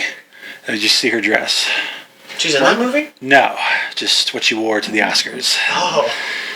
She's a beautiful woman. Would win an award for Best Costume? It was good. They should. I guess they should include. She looked like a Greek goddess at the Oscars. Now that would make it interesting if, instead of just on the red carpet, we see other lovely dresses. We go you know what? And one of you's coming home with an award tonight for best dressed. Absolutely, I think that'd be prom. interesting. That's right. We should do that. Someone can get. She's She is. Someone can get most likely to succeed. So here, Go breeze through your best. My other honorable mentions. The Menu. I also have Nope on my list. Avatar: The Way of Water gets an honorable mention. Marcel the Shell with Shoes On gets an honorable mention. Delightful little movie. That Avatar movie, pretty good effects. Pretty decent. Yeah, it looked all right. Pretty decent. Anyway. Smile is my last honorable mention. Oh, wow. And then you like that one, huh? I did like that one. Is that an A24? Then I don't think it's A24. not. It's just that's Blumhouse. Blumhouse release. Yeah. Then the last, which I'll breeze through as well, just some surprises throughout the year. Oh, like in terms of... My expectations were flipped completely. Let me see. Things that I thought I would dislike and I liked. Banshees of Inisherin. I don't like Martin McDonagh. That's also my honorable... I didn't make that one up, yeah. But I liked that movie. That was a good movie. That movie made me cry a lot. The Whale. I did not think Darren Aronofsky would be very well equipped to tell that particular story. I thought he did a fine job. See, I thought it was all right. I thought it was okay.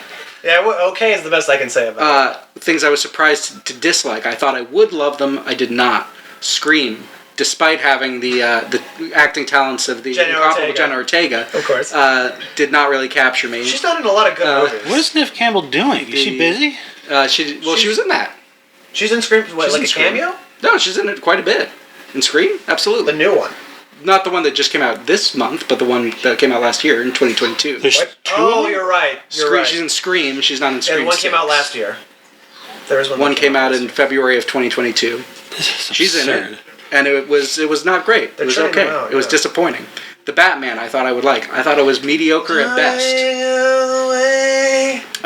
That's a scary script to work out though, like Scream 6 or something. Like I don't know, dude. They did. I think what's funny is I think Scream 6 was quite good. I didn't like Scream at all. Look, Scream 6 was quite 3, good. They should have like, what are we doing? No, I disagree strongly. Scream 6 is great. I'm just saying I don't have the ability. I don't know what I would do with it that wasn't like done already. I would probably borrow from I Know What You Did Last Summer or something. Well, that's funny. I think they kind of did borrow from What You Did Last Summer. Anyway. I expected to like and hated Babylon. I didn't see that. I expected to very much like and hated Men, Alex Garland's new movie. I expected to like guy. And was disappointed by Amsterdam. And as much as it may be surprising to hear, I expected to love Secrets of Dumbledore. And I was grossly underwhelmed, which I should have had my expectations set correctly. I saw that movie. We saw it together at an advanced screening. Oh my God, you're right. And it was thoroughly disappointing. They could just put Johnny back in. I mean, Sam Raimi directed a movie that came out last year, and it's not anywhere on my list. It's not on your list. It's not on my list either. It's just exactly in the middle of. Could they just bother to be like, I look like this now? I was Colin Farrell before, and then I went back to Johnny Depp for a second, and then he's just very fickle or something. And Dumbledore's just a freak like that. He's like, I love it. Terry Gilliam thing. You're so many men in one, it just gets me, right?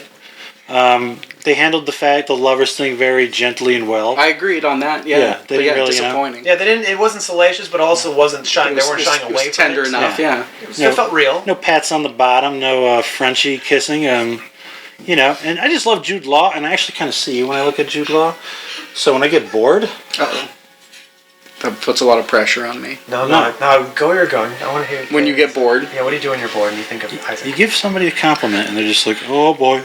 No, I want to hear about this now. Because sometimes I see Daniel Radcliffe in your face. I like that one. And your body motion. You don't like Jude Law? I like him very much. He's a much higher ideal to live up to. I think you have more hair than he did at your age. I think, he's got a very solid widow's peak. I love Jude Law. Love Jude Law. I also love Jude Law. Didn't finish The Pope, but I plan on it. He's great. He's a great Pope. Nice. He's a great Watson. I think he's a great 50s Dumbledore. See, I don't think he was a good Watson. 40s. I don't think that's less him and more just those movies aren't very good. People seem to register that sometimes. Like you like Sherlock. I fucking hate that show. He's a. I like the first season of that show. Afterwards, it gets pretty. He's a hell of a sky captain. No, my favorite Sherlock Holmes has not been done yet. Okay. Sure. That's an interesting. You know who's going to be in my version of Sherlock Holmes? Jackie Chan. There you go. That's it. You just wait one more second. I want that point though, and that's good. So he'd be Watson. Who, Jackie? Yeah. Jackie would be Sherlock. Jackie would be Sherlock, obviously. Oh. He could be Watson though. That one's a little harder for me to see. He could be the third. He could be short round. No, because Jackie's got a huge ego. He doesn't show it very much because he likes to play humble. could be corrupt genius. Who played Sherlock? Robert Downey Jr. Right. He was too short. It's that simple. He was just too short. They're always too short, but they frame well. I mean, he's the right choice for Guy Ritchie. Yes, Guy Ritchie that's true. But I also think Guy Ritchie didn't make good. Those weren't good movies. I agree. Although I do think the last few movies he's done are really good.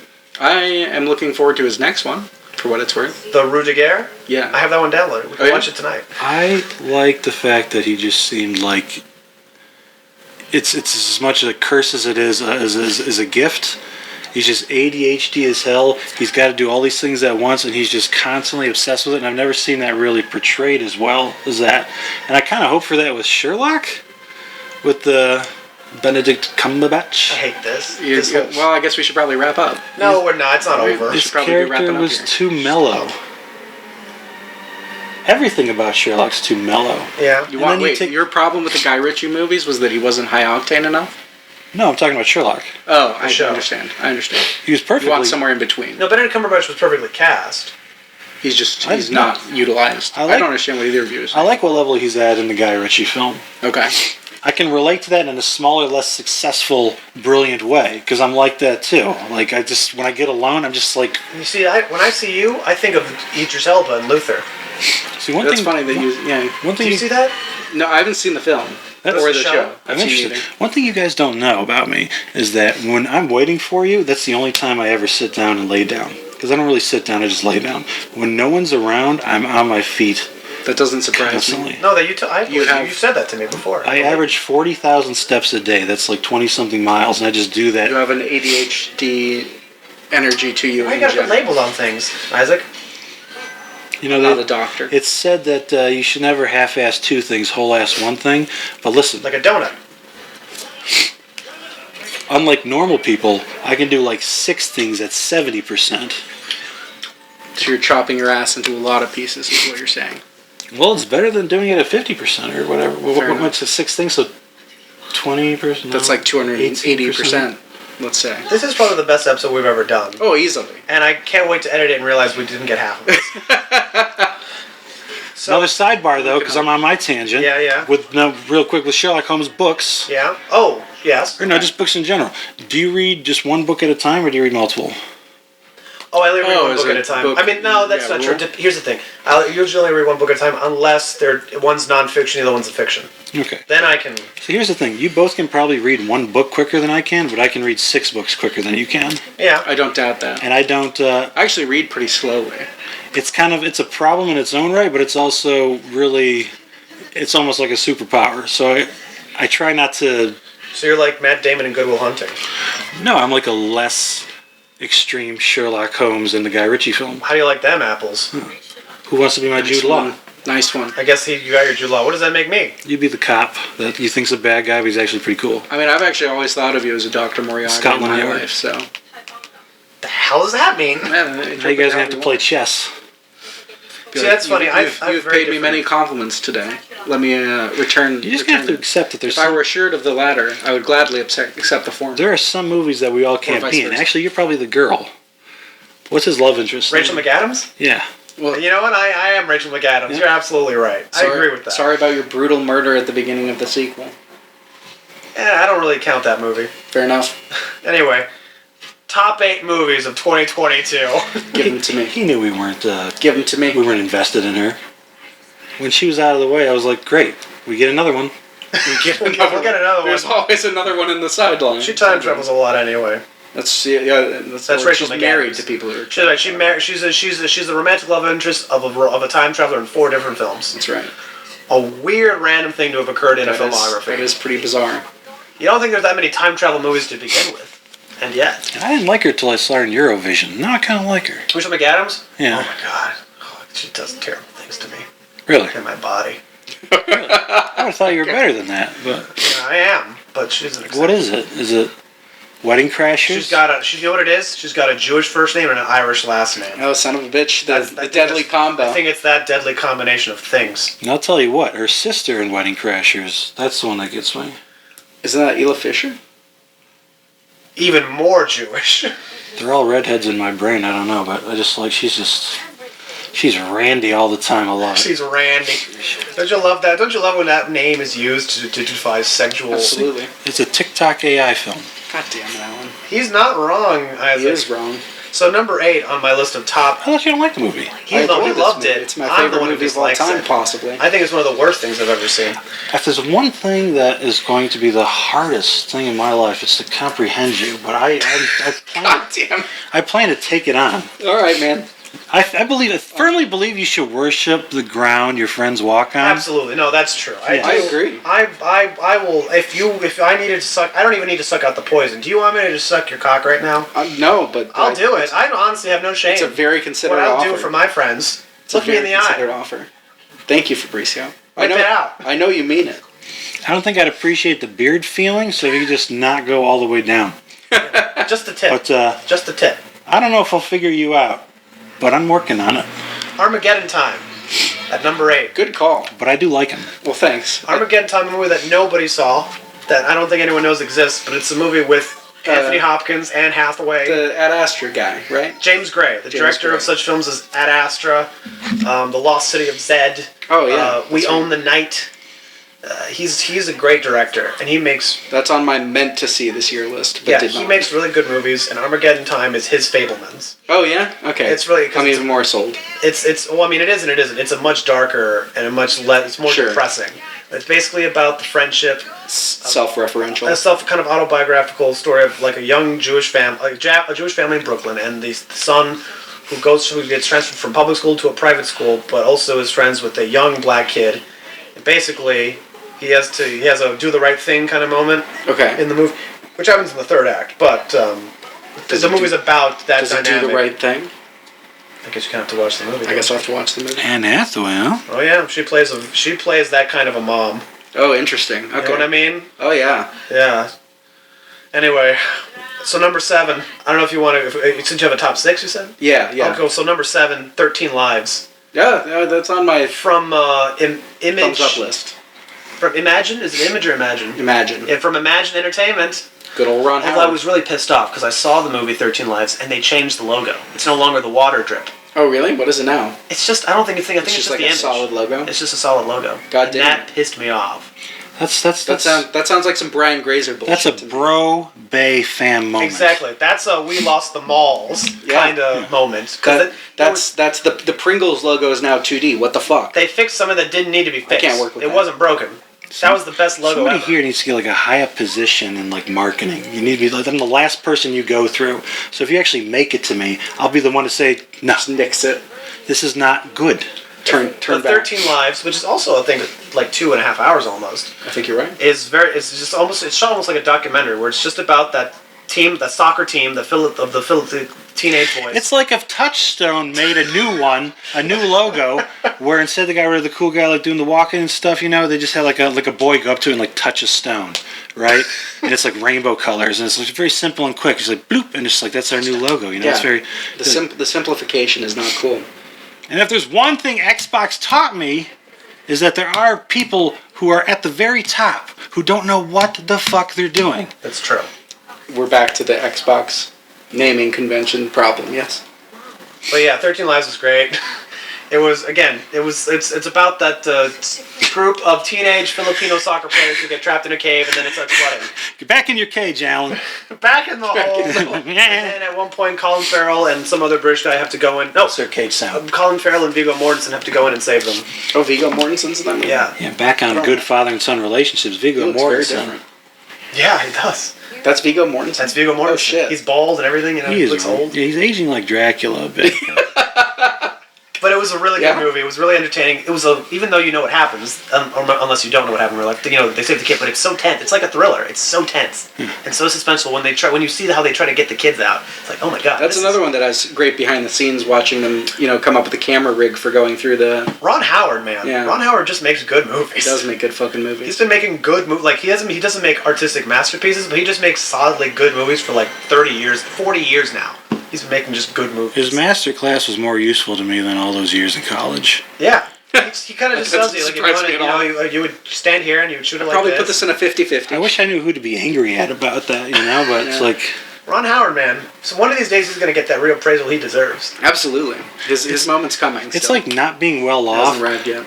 And then or getting the $3,000 like penthouse in the hotel, but you're like you spend the whole time in the city you're in out, so you don't even really enjoy it. It's just the idea of it. You crash at night, but it's the only difference between it and a normal room is it's got couches that are 10 feet away from the bed instead of 5 feet. There's some nice stuff. You don't really interact with any of the nice things. Just the idea of it. But you paid $3,000. That's what most of my film school experience at Columbia was. Yeah, that tracks. It's like, Katie, Katie, turn your fucking head at least. You keep, like... You never got that grand piano, did you? Anyway, maybe she did. And then she tried to fail me for not doing all the work. I was like, Katie, what work?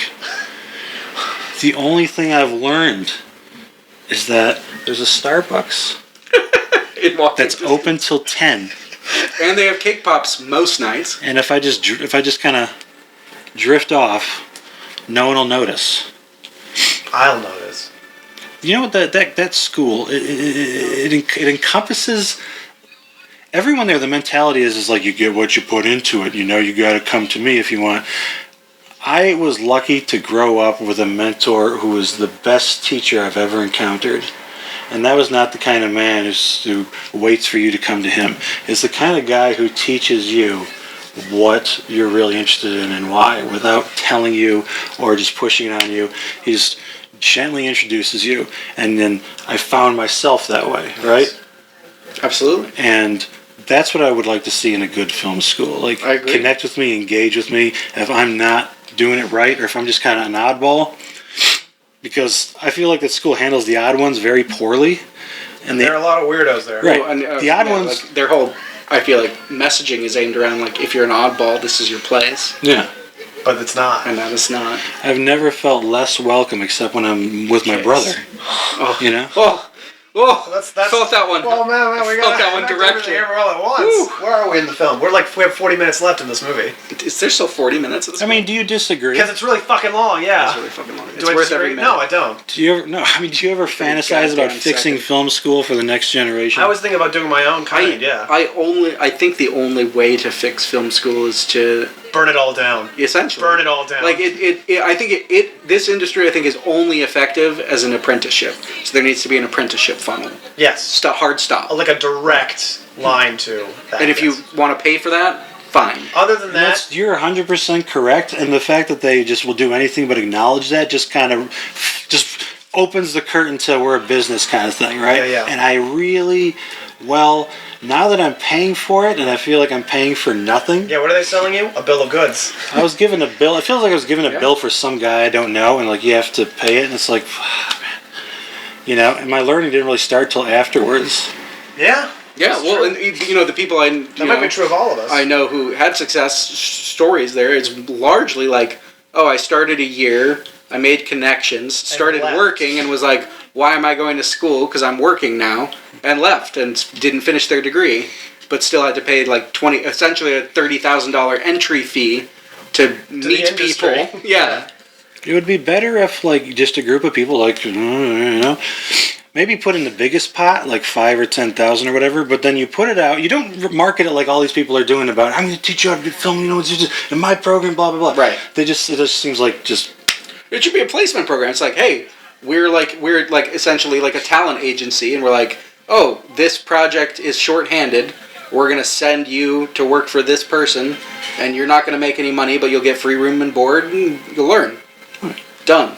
Hard stop. I would charge, I don't know, $200 or $300. It's like, okay, everyone's going to put this in, and you're not even really paying for the lessons. I'm basically teaching you for free. This is going to go into the budget of the film we're going to make, and you're going to learn. Like a Nicholas Ray thing, yeah. I mean, using this as an excuse to bring it together and create something. Reverse day rate. Yeah, exactly. And then the school's like, anything you shoot with our cameras is our property. That probably makes sense, but that's some dodgy shit. That is some dodgy shit. So you're number 6? My number 6. I have to shoot on your camera, but you own it? Bottom of the list of the top is Weird. They tricked us. The Al Yankovic story. Didn't see it. How was that? It's fan-fucking-tastic. I don't know if you'd like it, but that's the perfect movie for him. It is I love Weird Al Yankovic. I love a movie that fits exactly, like tries to fit its style to its subject matter, and that's the best example I've ever seen of a movie like trying to match its subject. I'm listening to it, but I'm also watching brilliant. the movie and watching Alan's face and seeing what he's getting here. He's reaching new depths of his soul. I can see it. It's just... He's achieving enlightenment right now. Here's a concept with infinite possibilities. We're going to give it a very just ordinary pit. I don't know. It's like if my mom tried to think about something who's not like very fantasy oriented or just imaginative really, or just into science and stuff. I was like, Mom, a multiverse is planets, make what would you do for Ready Player 2? Right? And for Ready Player 2, she's like, okay, so we start in a laundromat. We're there for 20 minutes. And then, hey, whoa, huh? We go to a fucking office. And we're going to keep coming back to it. And it's going to be strictly white incandescent lights. It's really going to echo everything you despise. And you're going to be there a long time. But Ki Kwan's going to be there. And sometimes that's all you need. That got me through so many jobs. It was the one Ki Kwan guy, One of the clubs I worked at, the only thing that kept me going is there was a guy who was we just have to be kind. He was a bouncer, but he was like in the process of becoming a priest, or whatever they go through, So he's incredibly... Fascinating. He was very, he's passive. He's gentle, and like he's the exact opposite of a bouncer.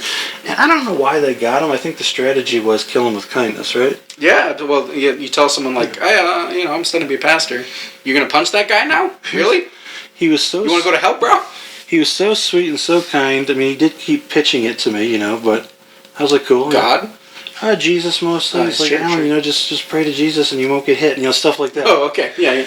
But, the unfortunate thing, and I knew this was coming, is that job will turn anyone into a bit of a little bitter. Yeah. So it was very unpleasant seeing a guy like that who just really is seemingly one of the most pure, like, being of light on earth type of dudes, who I definitely want to be, like, my pastor or something, right? Just...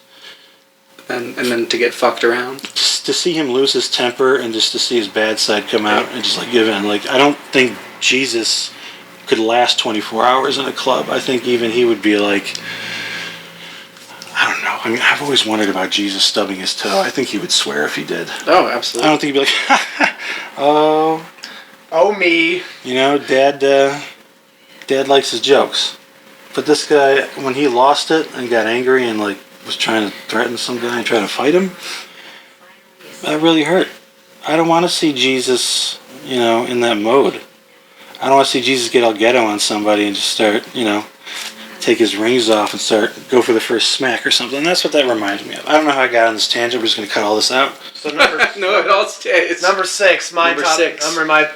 Well, you must. It's to see somebody who's so kind, right? And just a starting example of that type of person, and then to watch them. Well, everyone has a moment. Everyone has a breaking point, and it's not even how big it is; it's how specific it is. It's like a pinched nerve. And it's usually the happiest seeming people you think it's any minute that's going to crack. Or even inspirational people. Mm-hmm. Will Smith, for example. That guy made Yeah, all it did, that was a pinched nerve. It was exactly. Just specifically, this was not the night he wanted to hear jokes about his wife. The wrong topic on the wrong evening. Who cuckolded him on a regular basis. After the wrong sequence of events leading up to it. Yeah. The key to life is running and reading. You see, you've got to open your mind, because all this stuff. And like, I kind of knew it. I'm like, this is usually the person that's going to... Yeah, he's too inspirational. Yeah, absolutely. Bagger Vance ain't like that in real life. But let's talk about this. Let's put this in the thing we're doing, the doohickey, okay? Yeah. The message is violence is never okay. Violence is a pretty goddamn wide gamut of actions. That's true. Okay? Sorry, but that's violence. That was violent. I hated it. Yeah, you might sue me for that. Yeah, I'm definitely coming for everything. Yeah. All at once. All at once. And some people argue, did you know you could kill somebody by slapping them? Sure, but I bet if we started slapping each other one at a time for the next day... We definitely would have developed erotic feelings towards each other. I would think we would start a league, like a slapping league. We would swell. We would sting. Oh, he means physically, yeah. And our hearing might be a little screwed for a day. I mean, both ways. And when you get hit in the head, you lose your hearing. You always get the ringing, right? Mm-hmm. So Chris Rock probably had the ringing, and he recovered, But honestly, still, as somebody who lost their father around Father's Day, there are plenty of things you can say to somebody that are so much worse than a slap in the face. But you didn't know that. You just assumed it's okay, and that at any time, anywhere, anytime, they're supposed to adopt your mentality on how you feel about violence versus sticks and stones with words, right? And that the slap was always the low road, was always the worst thing you can do, and it was just, And I wouldn't agree that his reaction about her being, GI Jane, I think it was a really dumb joke. And genuinely insensitive. Yeah. And I don't know why Hollywood's so inclined to do that. I don't find it very entertaining at all. What, to have comedians come and shit on celebrities? Yeah, well, just pick out things that's like, if you know a girl and you haven't seen her for a while, and the next time you see her, her head is shaved, don't immediately assume it was a personal choice that she wanted and that there's nothing terribly wrong about it. And to think there's nothing you could say that isn't as bad as a slap, I don't think you're thinking big enough. Oh yeah, if it's bald, it could be cancer. And you assumed it was okay, and I guess it was an honest mistake. But on Father's Day, I had just lost my father. Hundreds of people on Father's Day, actually more than ever for some reason, people were just feeling like being nice who didn't know. Mm-hmm. Saying Happy Father's Day, make sure you call your father. Over and over again, Happy Father's Day, love your dad, make sure, be glad he's alive. There's all these things that I couldn't dodge. I couldn't go anywhere. So it's just like over and over and over again, you're reminded of how you've been robbed and how you've been felt poor, and how something that I realized was always in the back of my mind is I actually never thought the universe would dare do something like that. Not in that kind of way, right? I just didn't think not me, other people, but not me. And so you just people don't even realize that they're just being crushed and being reduced down further and further, and they don't mean it. They don't realize they're doing it, but every one of them could have punched me in the stomach as hard as they could, and I would have asked for that in a heartbeat, versus reminding me that it's Father's Day and I don't have a father to call. And I was in such a weird state that I did text him. I texted his phone, just where I was at the time, just thinking maybe I'll get a text back somehow, and maybe you might go through this. I don't know, but for a few days or a few weeks, I was still thinking that I might see him somewhere. I might see him standing on a corner. I might see him, or something. Just like something would prove to make this a little okay. But it was just bad luck, and my niece was born on the same day, so you can imagine how my sister felt about it. Because she was stuck in a hospital bed. She just gave birth, and then she got told right after her baby was born, your dad's never going to see your niece, and dad's never going to see your daughter. There's a grandchild. And everything just seemed to just make it more of a tragedy. Like it just kept pouring and pouring and pouring and pouring, and I couldn't get a break. And nowhere I would go. There's Father's Day. Here's the family. Here's issues that my family had personal issues with like money and inheritance, which was really off-putting. It was a little too soon to be talking about what you're getting. And my brother, the one I don't get along with, his first question was, what happened? Is it genetic? Is there something we can do? And I was just everything. I was abandoned. I would rather you beat the shit out of me than make me go through that. And so I look at that slap and I'm like, everyone's going, it's never okay to do that, but it's you don't decide how somebody feels about something in the moment. And he had a moment. And it's probably obvious. There's no way it just happened that day. There's things going on with them, right? And, you took liberties of just ignoring all that and expecting them to feel the same way about something that, is affecting them, her deeply. I don't know with Jada Pinkett Smith, she's kind of crazy, but, if you ever go bald, you'll know maybe people leave you alone for 2 or 3 days while you adjust before you go straight for that. I don't know. But to just say that was the low road and that, that counts as violence and that was just so, so shocking. I don't see it that way. I've lived through it.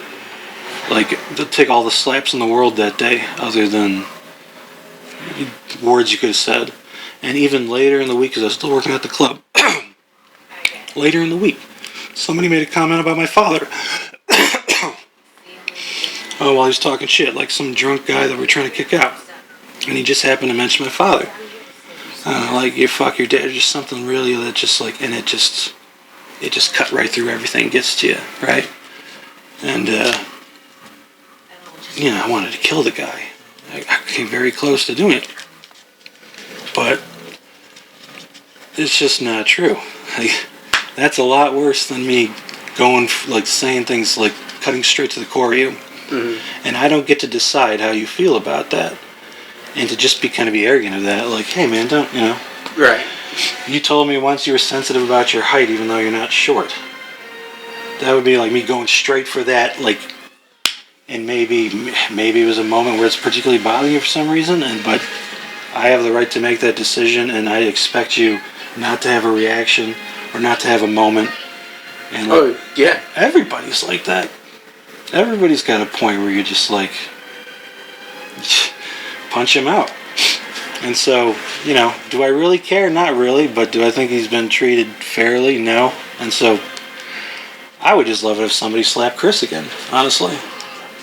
I mean, he made a great comedy special, so it's like, hey, if things ever start going down, just somebody slap him. He'll make another one a year later.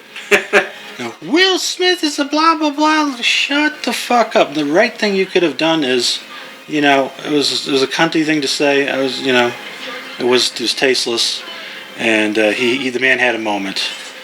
And, you could see his body language. He could have slapped a lot harder.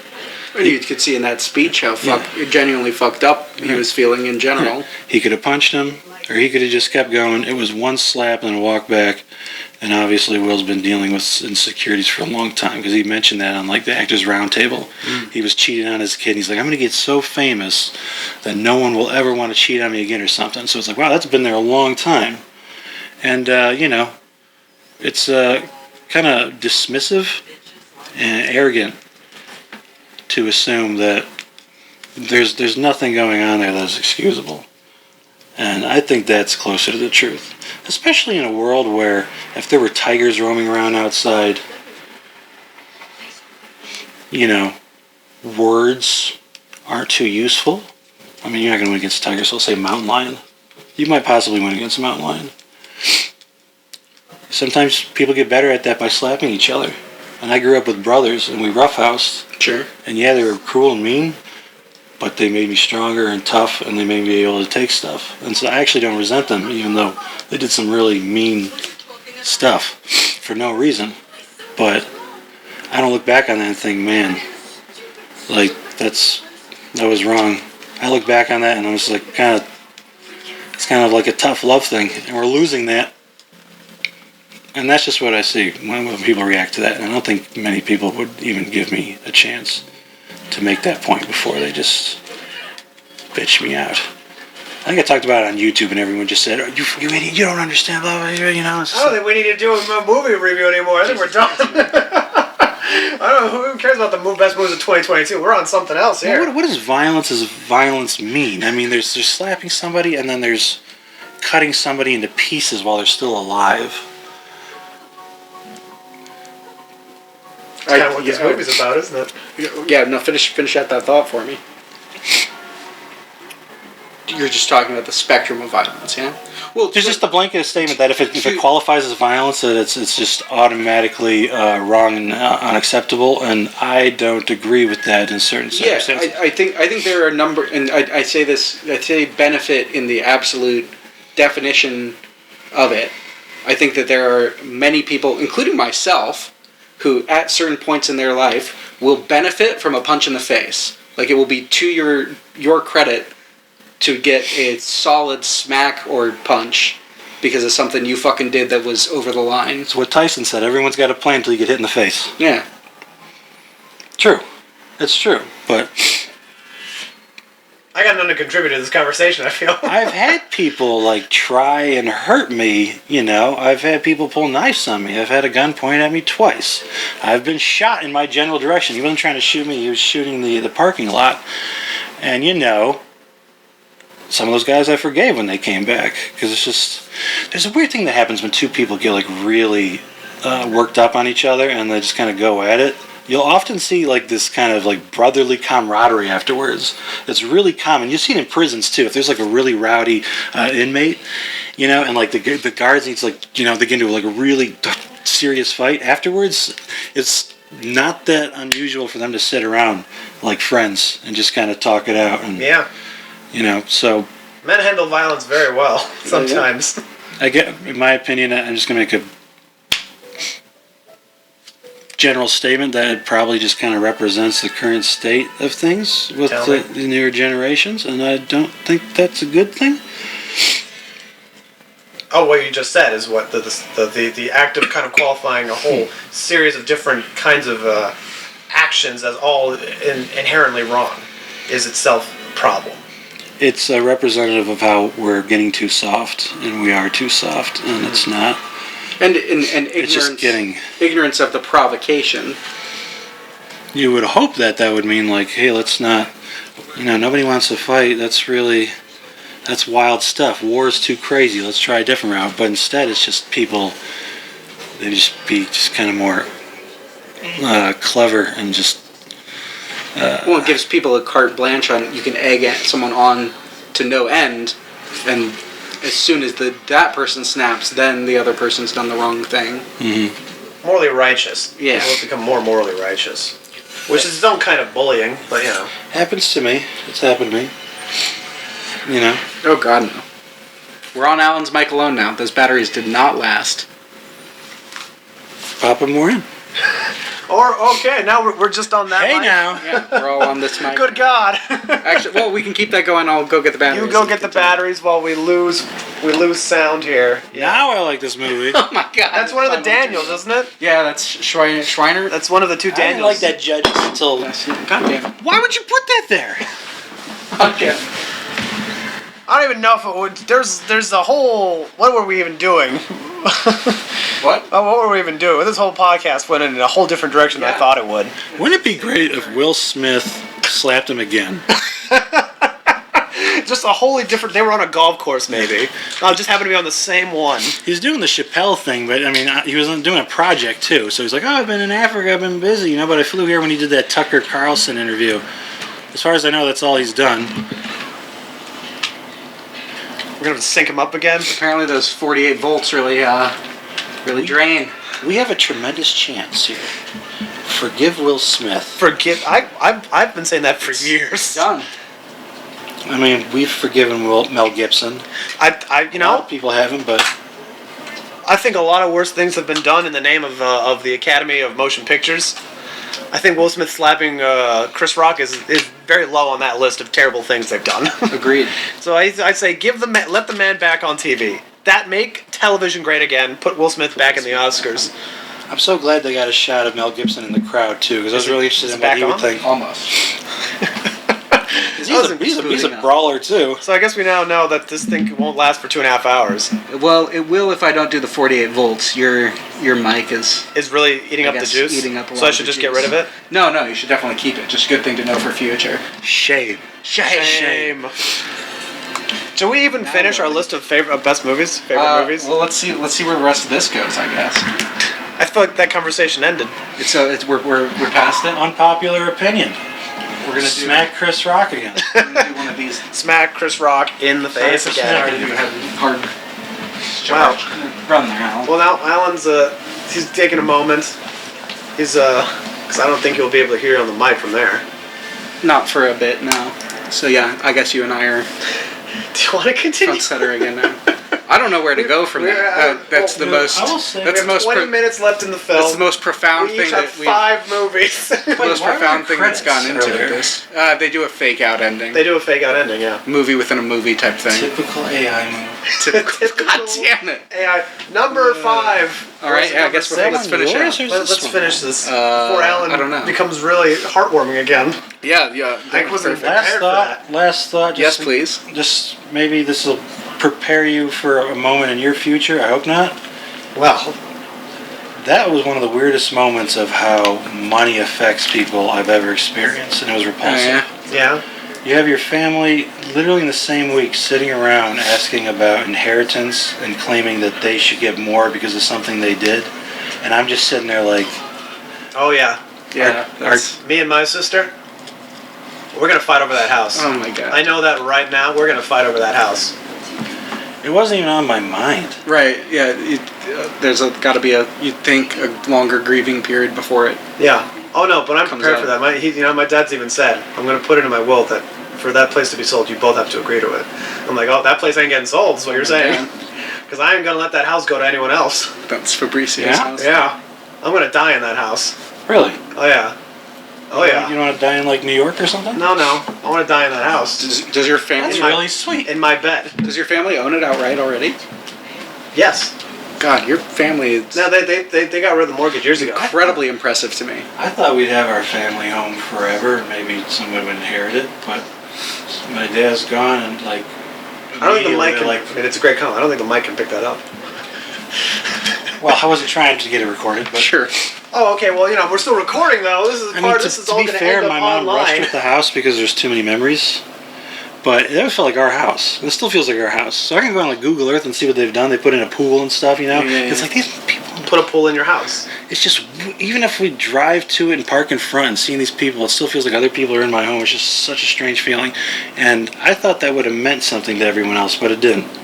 It was just sell it. Yeah, that's. And I don't like Becky. I don't think she's a very interesting. But anyway, she's just the girlfriend, right? There's not a lot of character there anyway. But Yeah. that's a There's whole not a different lot to thing. Becky.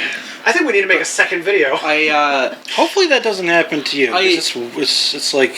I will say I feel like going because it was all 3 of us at least. I think someone else was with us too, right? You took us to your childhood home.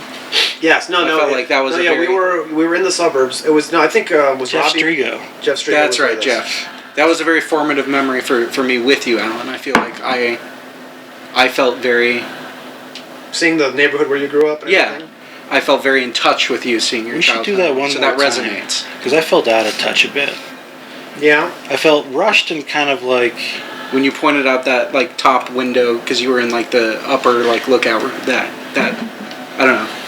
I don't want to say explained things to me because it's not like it like made anything clear that I was confused about. I would but enjoy it resonated that. with I me. would enjoy that. You should do that as my early birthday present. Let's hop in the car, let's go down there, and then let's go for a walk, and I'll tell you things. July 27th. 27. That's easy. If it helps you understand me, I'd be very interested. Honestly, As soon as my car's out of the shop, I'm game. Well, my brain, in my brain, the way my brain processes certain information, you're just going to be 27 perennially in my brain. I do the exact same thing. Because your birthday's on the 27th, and I remember you turning 27.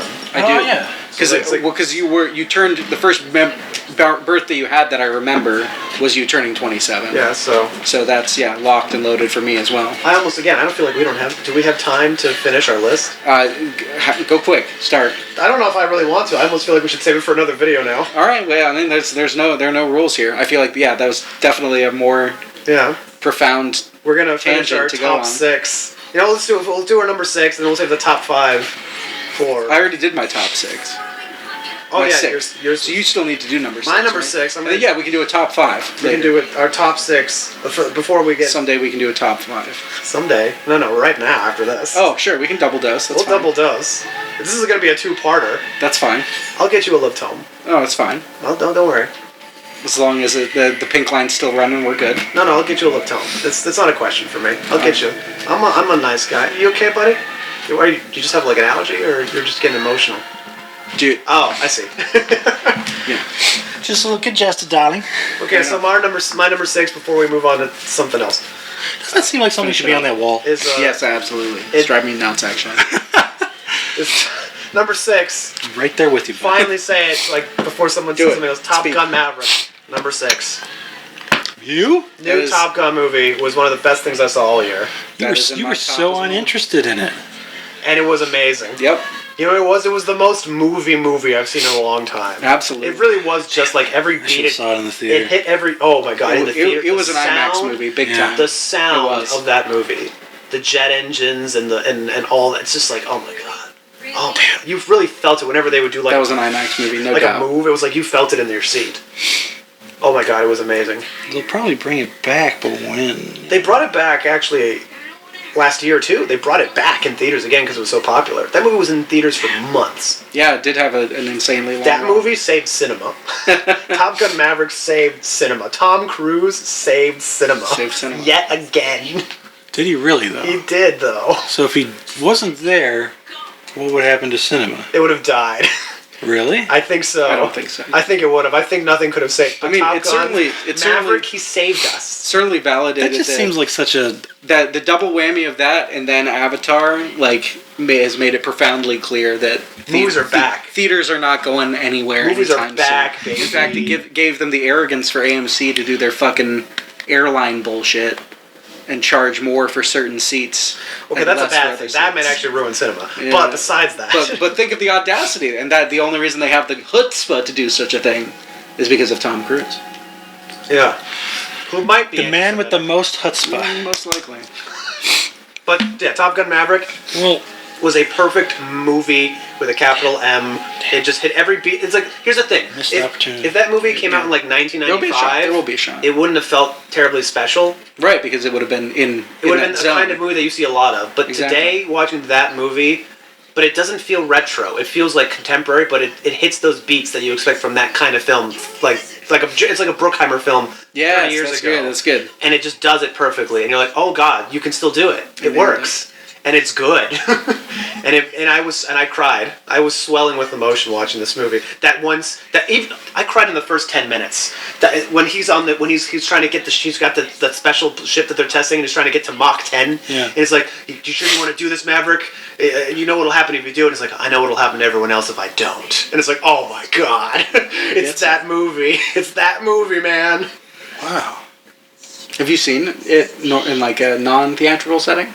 No, I'm pretty sure my system will do the sound justice, but not that. Yeah, that big. The scale. It's the kind of movie where there's a kind of antagonist character in the movie, and then in the end when Maverick gains respect and he gives him a nod, you're like, oh my god, he gave him the nod. You feel it. So this kind of revived the wonder of going to the cinema. Yeah. I would say it's the first.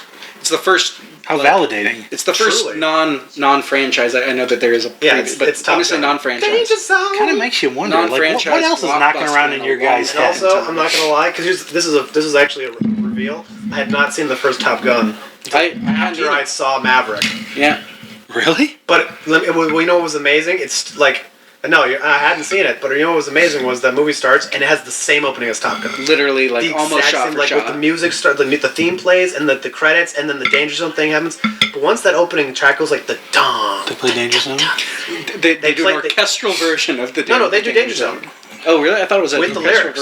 When that montage of them on the carrier ship, they just showed they play Danger Zone. Straight up the first movie. Well, I've seen some clips. I love every now and then they do that bell. Yes, once the bell, the movie starts with the bell, and once I heard that, even though I'd never seen the first one, I'm like, oh shit, I started crying. Oh my god, I feel something. My body feels something right now. And yet another cool. Holy fucking shit on the behind the scenes of that movie. Oh my god, yeah. Is preposterous. Tom Cruise just gets away with murder. Absolutely. So that's not a film to watch at Music Box. No, I wouldn't say so. I don't think they can do it justice. Right. I don't think they can. I think the walls would maybe fall crumble. A little bit down. I gotta keep an eye out for that then. I probably just wait and see it in the theater when I can. Yeah, I'd say it's worth it. Alright, we got 11 minutes. I don't even think we should do the top 5. I think we should save top 5 for the next video. We can save the top 5 for part 2. This is a two-parter. A two-parter. This is a two-part episode of background noise. That's another first. That's a first for background noise. It's a night of firsts. Alan was here. We had too much to talk about. We couldn't even condense our favorite movies of the year in one 2.5-hour film. Oh, God. The next film we're picking will be a little bit over an hour. There you go. We'll pick something short. We should do the original Invisible Man or something. You A tight 68. Yeah, the Wings. We can do Wings from 1927. Good God. But this was wonderful. 2020 to 2022, I don't know when came out, where, and how, and why. So, I'm scared to say, like, I saw Pig. Was that a 2022? That's a 2021 movie. Yeah. I'll stop talking. No, but that was. I mean, that's a great movie. I like that movie a lot. I like that movie a lot. Nicolas Cage is one of our best actors. That actually made me cry when he found out the pig was. Yeah. That was, honestly, I'm a terrible person. I can't empathize with animals in movies. Oh yeah. So it's like I'm like okay. Except Pig in the City. That's because that's different. That's different. That pig is all of us. That Babe is the best of us. It's Beaver D's. I'm getting emotional thinking about it. Don't talk about Babe like that. That's not okay. You don't get to do that. Well named. He's no bub. That'll do. He's no Bay. That'll do. Oh my God! And then the movie, come on, Babe Pig in the City, it ends with Peter Gabriel. I still haven't seen it. You never seen Babe Pig in the City? I thought that was Randy Newman. You know that. I'm waiting for you. Oh my God, no, it ends with, the song, no, it was lyrics by Randy Newman, but the song is sung by Peter Gabriel. Oh, I see. It's like, what a winning combination. They did it. They did it. It was that's a perfect movie. Oh, it was the song. Yeah. He wasn't in the movie. No, Peter Gabriel was like the end credit song. Do you think he sang it when he still had hair? No, I think he lost his hair by that point. Okay. For most of it, at least. It's all the more poignant. And he even say in the song, that's like a lyric in the song. That'll do, pig. They're my favorite. Really? Do. That's like the line. Yeah, that's like the chorus. I don't know if I can handle that. No. It's pretty fucking devastating. No, it's a great song. It's it's like top 5 Peter Gabriel songs. It's amazing. And like Randy Newman, like the Randy Newman sound. Oh, it sounds like a Randy Newman song, but Peter Gabriel is singing it. Because it sounds much better, because if Randy Newman did it, it would be kind of funny. He goes like, that'll do, pig. That's true. That is more funny. It's like, oh, God. It's funny, but no, Peter Gabriel makes you actually cry. I'm too much of an emotional coward to go through that, man. Babe will crush you. Babe won't. Babe Pig in the City will crush you. Will devastate you. You will realize, that thing, you're talking about how people leave movies and they don't take what they should with them? That's a movie that everyone should, that movie could change the world. That's like one of those, that's like top 5. Change the world. Lady in the Water, these movies could change the world if we just let them. That should essentially be like... Put the movie next to an Eckhart Tolle book. Humanity. Absolutely. Humanity orientation. Be like, so you want to be a human? Let's start by checking out Babe Pig in the City. But you know what doesn't? Go from there. You know what won't save humanity? AI art. I agree. And you know what won't save cinema? AI art influenced films. I like agree. Everything, everywhere, all at once. Except it's not. This ain't no Babe Pig in the City, is all I'm saying. And she ain't no Jackie Chan. I'm sorry to tell you. I'm getting sad just thinking about watching it. This is why I didn't watch Christopher Robin. I can't. Oh, fuck you, oh my God, that movie would have wrecked. That movie just wrecked me. Yeah, that one ripped out pretty bad. Not gonna lie. I think I've cracked. Oh, I don't see any cracks. A few wrinkles here and there. No, not you, Pooh. There I go. Do you need a balloon? No, but I should like one very much. What day is it today? It's today, Pooh. Oh, my favorite day. God damn. All right, there's every line out of his mouth is a banger. Yeah, the man is a Zen Buddhist in the form of a chubby little bear. Ooh, you make me feel so good in such a sad way. Can't we just chill and eat some honey? That's what all my girlfriends have told me. It's like I'm sorry. It's devastating. Just the tip. Just the tip. All right, well that's the movie. That's the movie. We should be ending the podcast. Just riding out the credits for how many minutes? 6 minutes. That's a long credit sequence. Yeah, it is actually. It's a little indulgent. How many Polish people did they have? A little indulgent. Doing some weird background stuff we don't know about. $20 million. Oh yeah, Michelle Yeoh's an executive producer. She definitely has points. Oh yeah. No doubt. She's got 50% at the very least. She'd make a handsome profit. She did make a handsome profit, and you know what? Jackie fucked up. He fucked up. He could be wealthy. He could be wealthier. He could have an Oscar. Oh yeah, you're right. He also has an Oscar. He could be wealthier. Technically, he would just have everything he already has, but all at once. All at once. He'd have everything everywhere. All at once. Is he married right now? Jackie Chan? Yeah. Yes. Does he smack her? He used to. Okay. Not a ridiculous question. Can you look up what she made for this movie? I'm saying $1 million. I'm not sure that will be publicly available, but I will try. Okay.